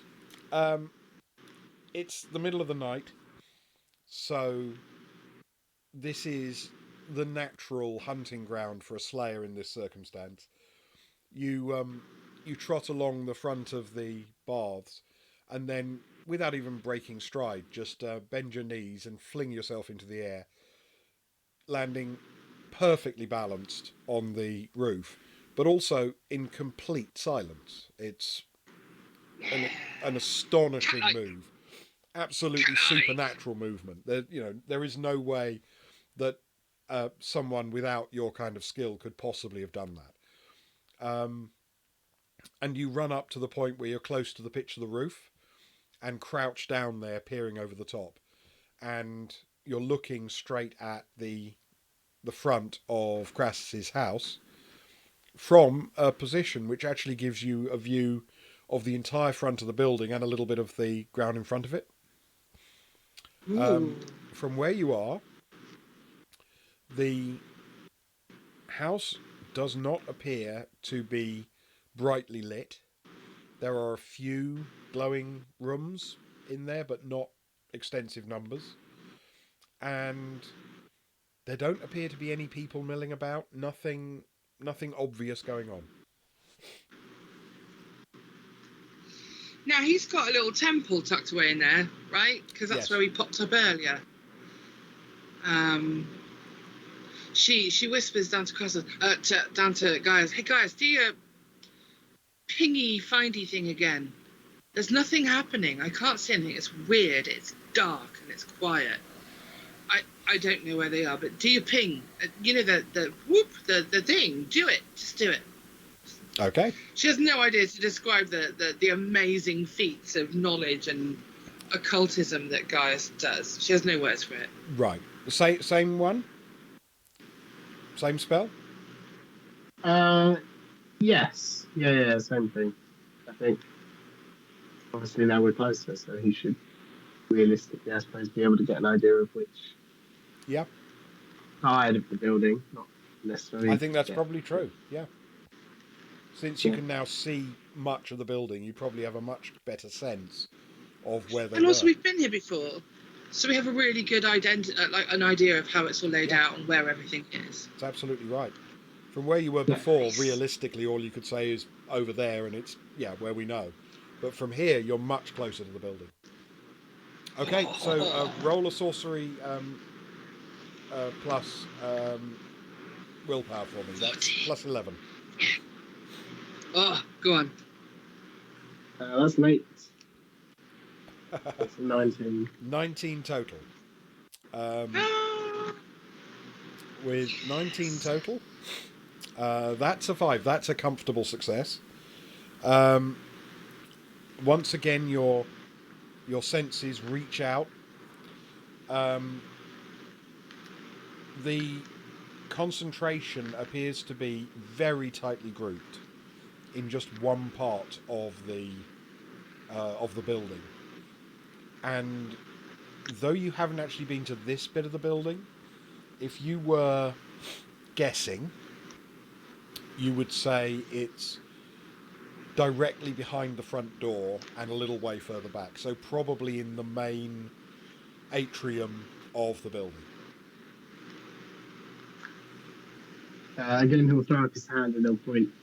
I know Clarissa's probably got an odd perspective thing in between where he is and above.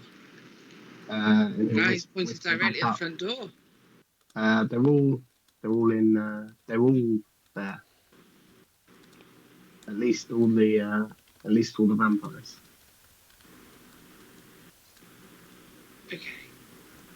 Okay. Let's. I'm just trying to remember in the Buffy universe what fire does to vampires. And as I recall, it upset Spike terribly but didn't kill him. If you can get it to really catch, it can do them. Oh, okay. And we've got the stables nearby, which has got lots of flammable, lovely, woody, hay stuff in it. Mm-hmm.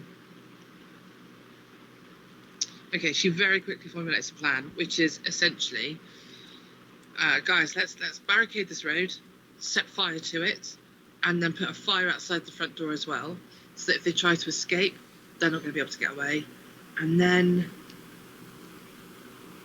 let's just break in. Did you get a sense of how many there were, or just where they were? It was dozens, I believe, wasn't it? Then? Yes, dozens. Dozens.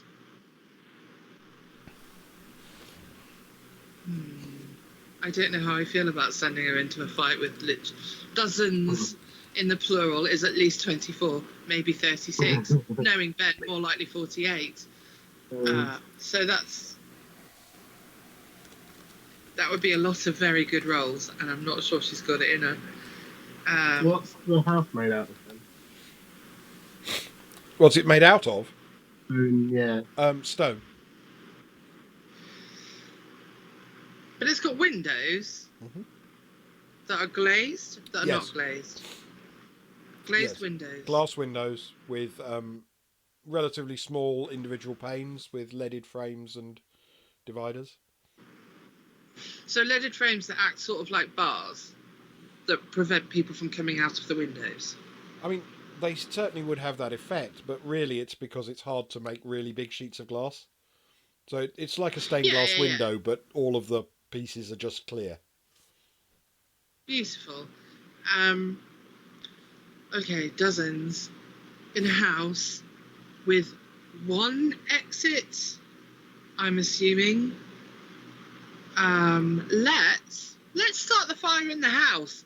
Let's just throw fire in the house, and then when they try to escape, stab them one by one. Let's just get lots of things that burn, shove them in the front door, and then get stabby. What do you think? That certainly sounds like a better idea than attacking that sort of number. Does this house, Ben, and this is going to be quite a question, does it have an outside storeroom or an underground storeroom? Because what she's thinking is getting some urns of lamp oil and setting fire to those and chucking them in. Oh, we had one of those earlier. The house is, at least this facet of it, this exposure of it, is quite a grand front entrance. But you've walked around at least 3 sides of it before, and you know that at the back there's that temple, and behind that some buildings that effectively could well be store buildings. They are, however, within a precinct wall. Tricky. There's no extra bits of oil down in the stables, which I presume are lit at night? They wouldn't keep oil in the stables, no. No, that just seemed like a poor idea. No. Um, And from your previous researches, you know that there is a door through the outer wall from the same side as the stables, obviously above it. And there's one around the rear as well. There may be one to the north as well, but you haven't been around that side of the house. okay, but we know that the door in the stables goes to the temple. It goes through a big cave and then egresses at the temple. Yeah, it goes So if they underneath want the to house, escape, effectively. yeah, so they can't get from the house to the tunnel. They have to go from the house to the temple to the tunnel. So that's fine. Hey guys, let's go see if we can get some lamp oil from one of those houses around the back, like one of those little buildings. They don't know we're here, and they're clearly waiting for something. Maybe they're waiting for downstairs, like the festival, to get into full swing. So I think we've got enough time to pop round, get some lamp oil from the stores, or anything that burns, chuck it in the house, and then go to work. What do you reckon? Yeah. It also strikes me there's probably some hay in the stables from before. There might be some hay. Yeah. And I Yeah. think that's a good plan. I think anything flammable So will you work. get a couple of bales of hay and put them outside any door. I'll go around the back and get the lamp oil because I'll be able to carry it more easily. Yeah, all right, let's do that. I'm assuming, like, she's hoping that there's a storeroom with oil. Okay. You drop silently down next to Gaius and set off towards the house, heading round its sort of southern edge. And there Yeah. is a point where if you want to head to the stables, you'll have to go down a slope, and if you want to head to the rear or side of the house, you'll have to stay on this level. But as you go, can I have a notice check from both of you, please? Notice check, yeah. So, That's +3 for me, right? sorry, your notice is for Clarissa. Notice is 4, Oh, and you can have +3 to that, so +7.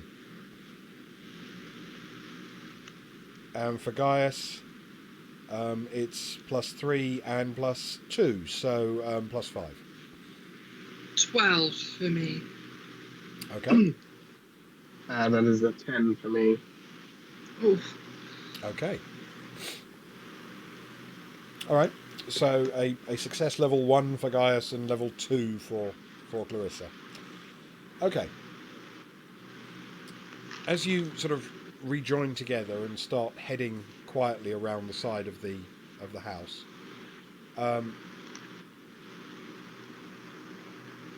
you don't immediately notice it happen, but you kind of become aware that there's a little bit of noise off to your right.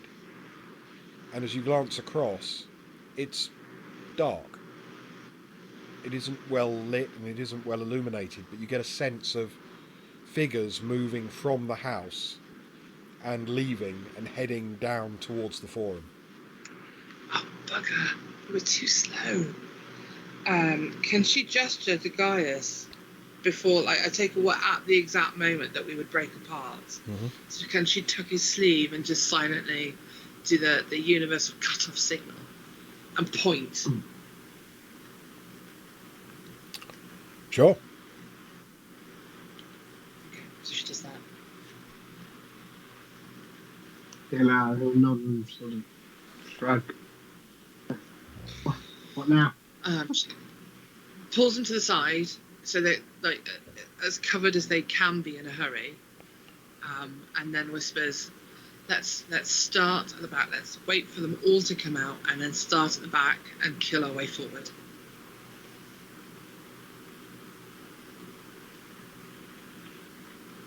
Quietly.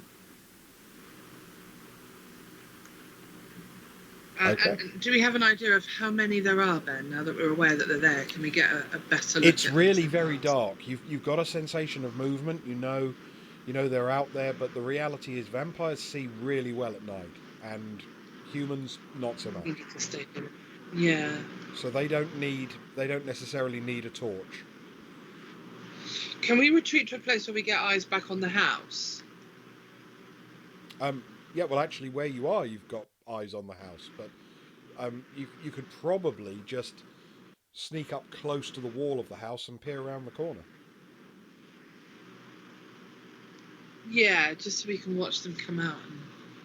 Yeah, let's do that, but like super carefully.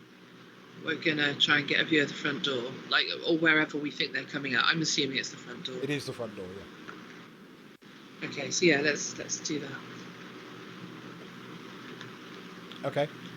And she's also readying her special Vestal stabby thing, Of the penetration. course she is. Just in case. Quite right. Well, Too. because there's lots and lots of these things, and yeah, she's not nervous. She's just quite eager to get started, really. All right.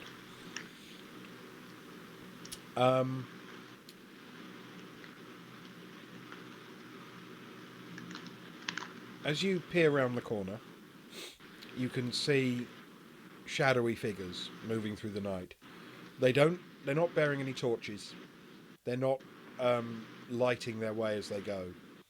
And because of that, it's hard for you to tell exactly how many they are and exactly, what order they're travelling in or whether they're travelling closely together.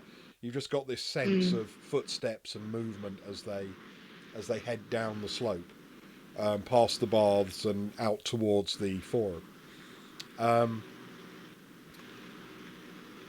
It's hard for you to tell, but with this little light and the fact they're not carrying any kind of light themselves, it's hard to tell how many there are, how far away the leaders are, and how far behind them the trailers are. But we can just sit and wait until the last ones, until we just can't hear them anymore, and then we'll get a sense of how many by, I'm assuming, the noise of their footfall and how long it takes for that footfall to die away. Well then, is my guess. That's a fair point. So in that case, how about okay. You make a roll Yeah. of... I mean, I'd be tempted to say it's a notice check. So you can have, with your perception, you can have +7 on this. Okay. Wish me luck. I got 12. The same as before, not amazing. Okay, 2 success levels. By the time you're confident that the last has gone, they've been gone a while. Because you had to wait until you were sure they were out of range and you weren't hearing them anymore. Yeah. If you were guessing, there were probably about 60 in total. Oh, man, Ben! Okay, fine. Okay. And they are going down the hill. 60 vampires going down the hill. Okay.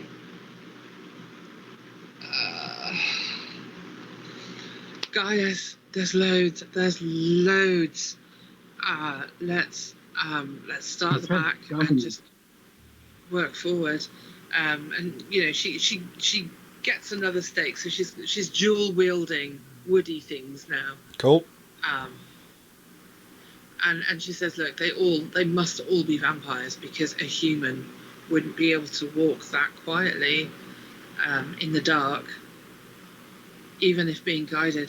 They must all be vampires. There must be 50, 60 of them. There are loads. We have to stop this.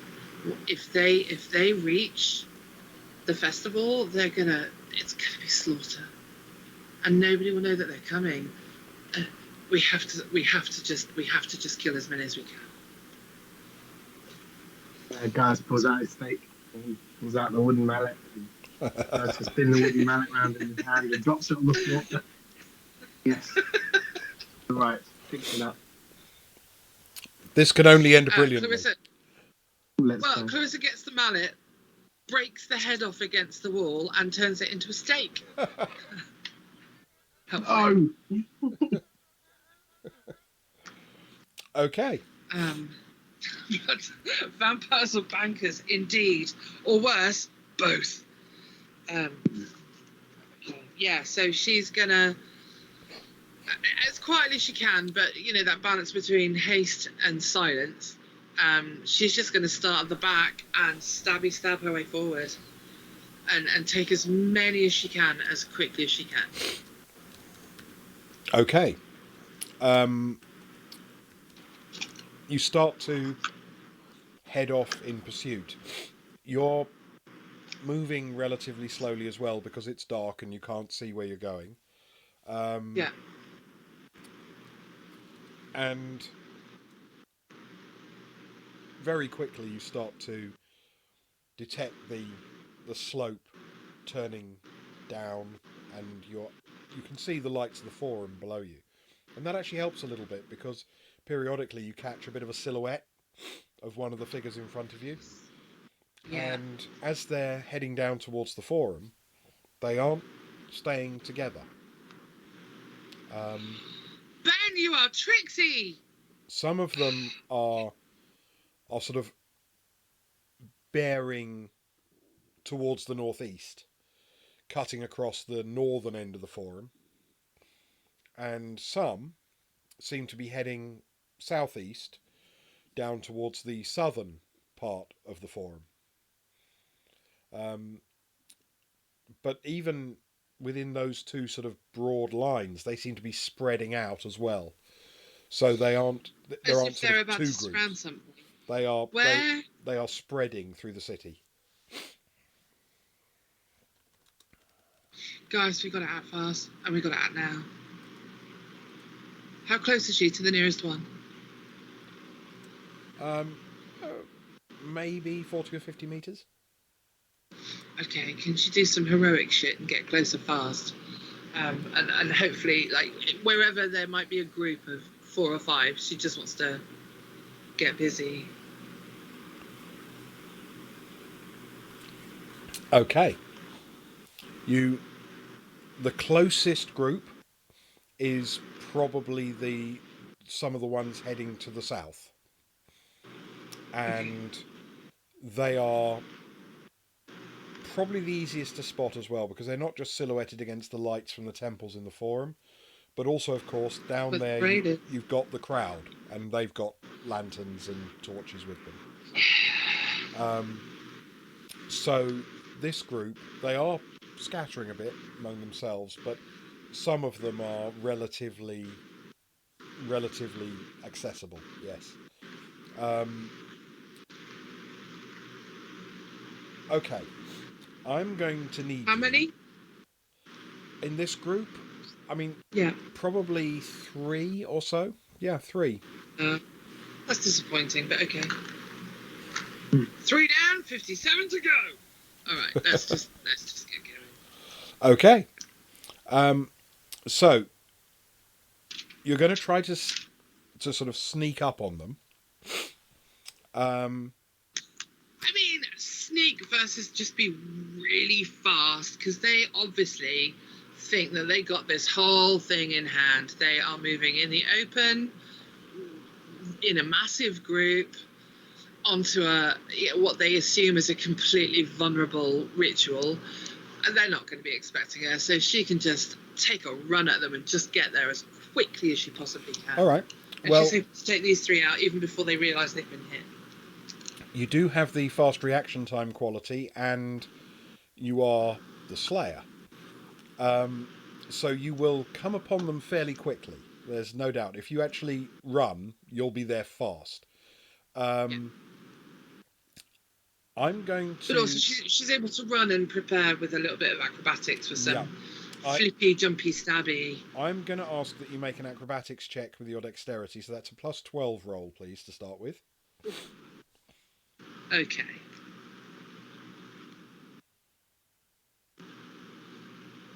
Oh, it didn't.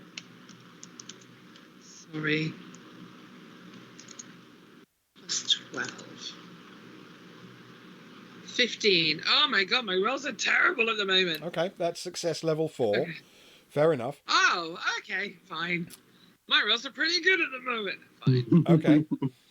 That is enough to Relative. give you a surprise attack on the first of them.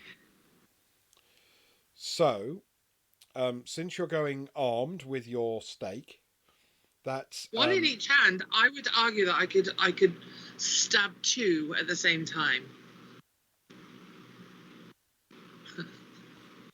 With a decent.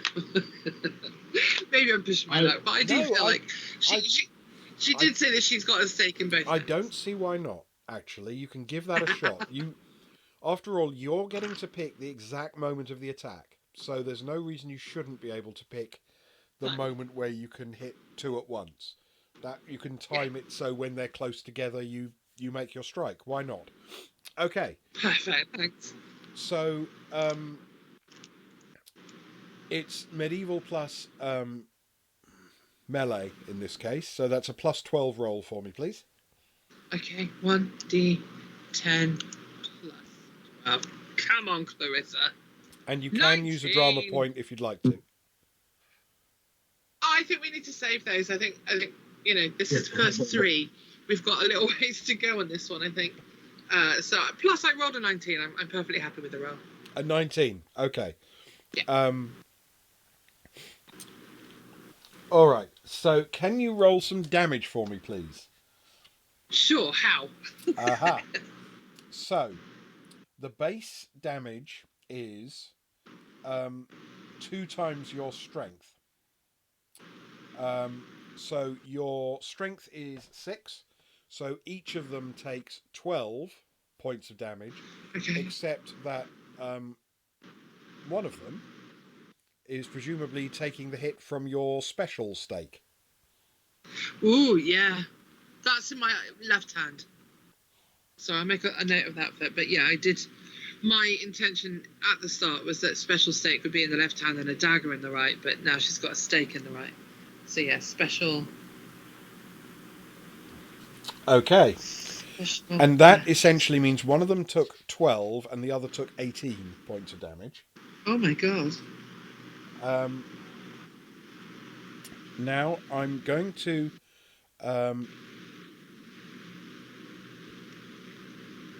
just quickly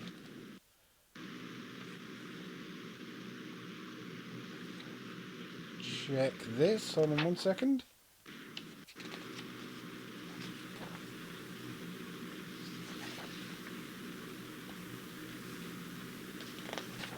God, I am worried he's going to make us kill all 60 of them one by one.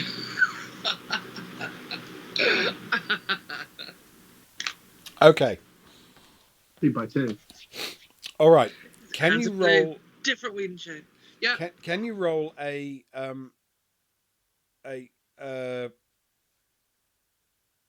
medieval for me with your dex, please? That's plus 11. Plus 11. Okay, roll 1.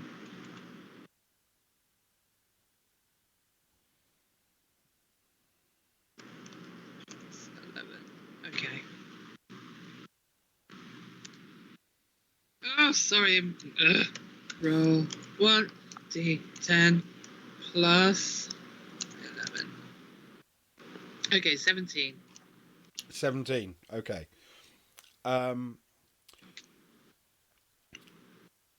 You drive the 2 stakes into their backs, and you are instantly rewarded with that sense of give as both of them turn into clouds of dust. Hey!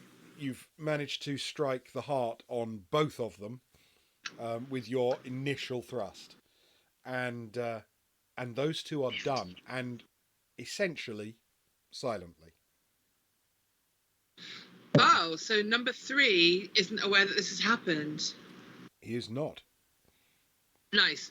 Okay, can I have another action? Because there's nobody to do anything. You can.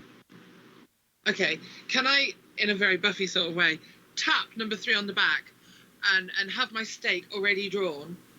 And when he turns around, I go, boo, and then I stake him. Not only can you, I kind of insist upon it. So, There's yes. nothing more perfect. Oh no, instead of boo, she's going to go bump. Because she's the thing that goes bump in the night. Oh, I like that. What? Yes. Yeah. Very good. Superb. Yes. That's a +11 roll for me, please. Okay.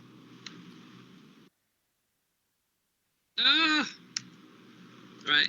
1d10 plus. And again, if you didn't hear right at the start, I'm rolling in Discord. So if you're in our Discord, you're welcome to follow. 19.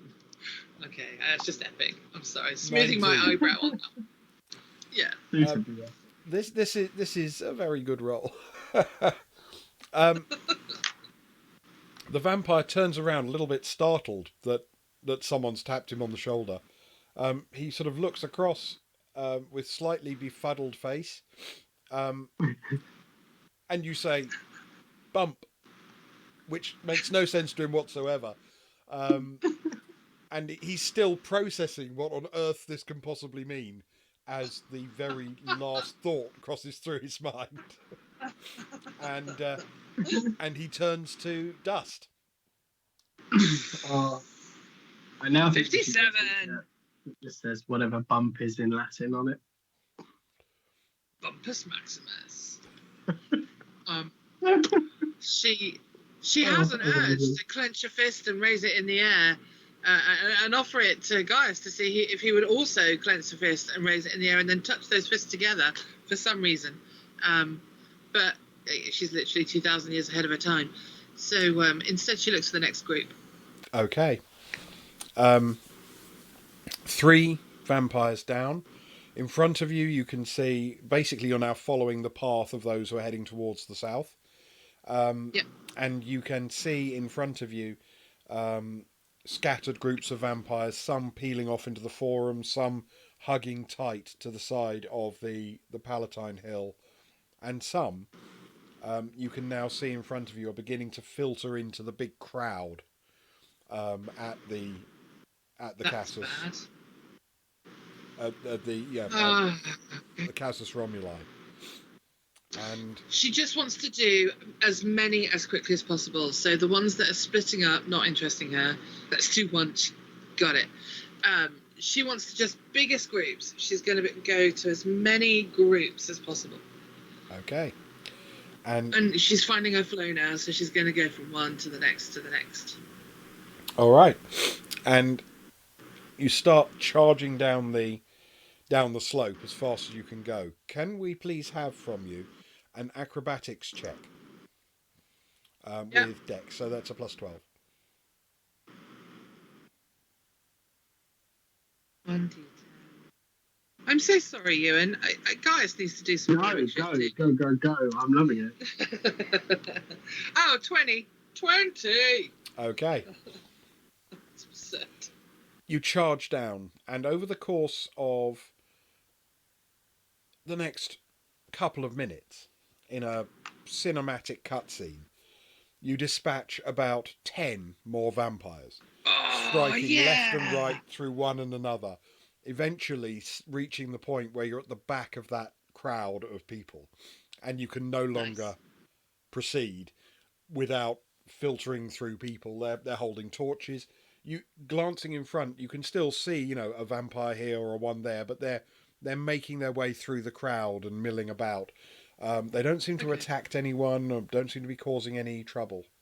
But you can't. So I've got our tally down to 47. There or thereabouts.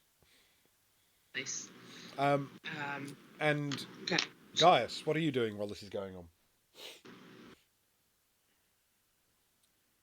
Gaius has been following along, so a little way off, but enough to see all the autumn action as it unfolds, and nods with approval. Yes, that was pretty epic. That was quite awesome. Oh, hasn't she got a good watcher?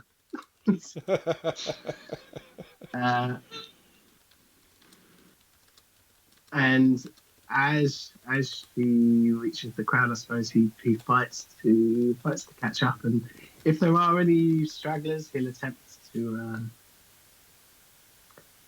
I don't know the best way for him to actually deal with vampires. I suppose ideally, what he would like to do is have some form of telekinetic control over one of the stakes he has, and just as he's walking past vampires who have straggled off, Oh my aim, god! aim to just shoot it off in their direction as he walks down. You're like middle of Michelle the Pfeiffer at the end of Stardust, when she's Okay. closing all the windows. I've been told that many a times. So. I know. Well, it's the cheekbones, I think, Ewan. Okay. So you want to cast a spell that allows you to hurl a. Let's see.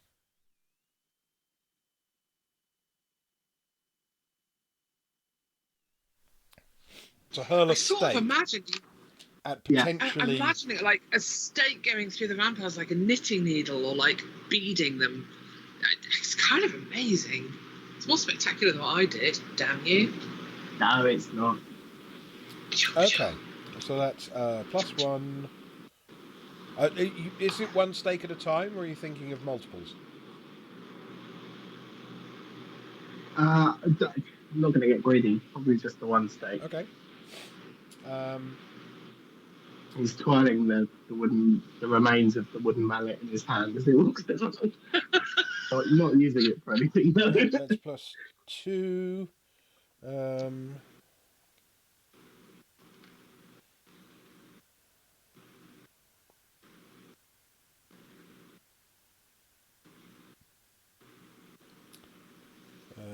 +2, +3. +2. Okay. You need 2 success levels. And you are rolling essentially on your sorcery, which is +5, and your willpower. So +11.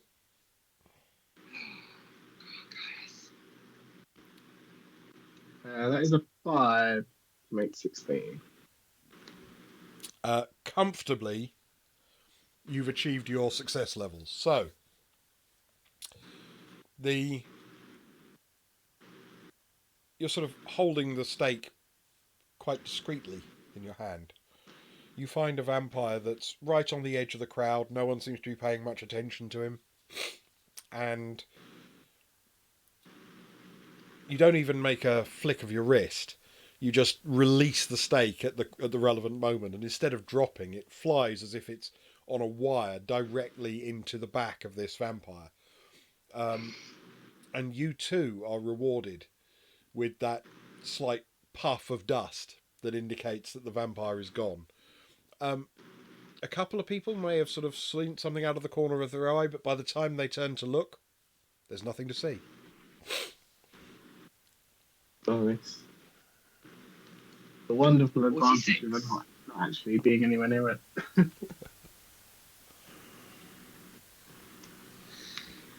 Perfect, and he'll continue on along the road. Okay. Watching Clarissa and all her vampire slaying glory. Occasionally picking off the odd straggler if he can. Okay. That's his main goal.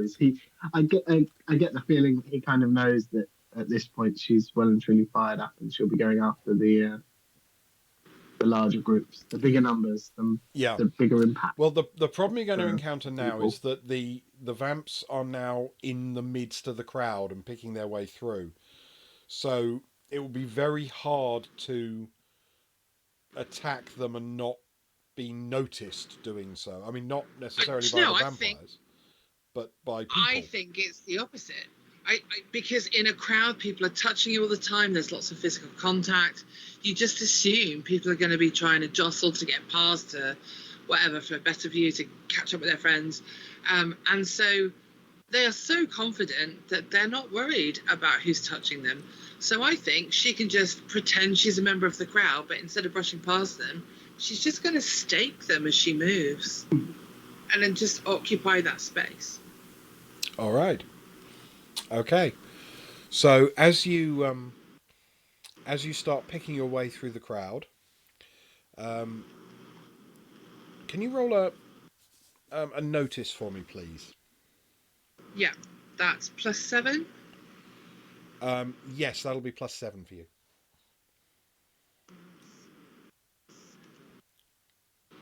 13. Okay. With 3 success levels, as you're picking your way through the crowd looking for your targets, you can see now the brilliantly lit Casus Romuli in front, with the priestesses of Vesta, who are in the process of lighting a whole series of torches placed around the building. Ooh, fire. Many of the priestesses are heading into the building, and you can see through the doorway that bier with its enormous fire on it is now placed in the centre of the Casus. The little windows that form the outside of it are brilliantly glowing because of that bright fire inside. And it's from a torch lit from that flame that they're lighting the the various torches placed around the outside of the building.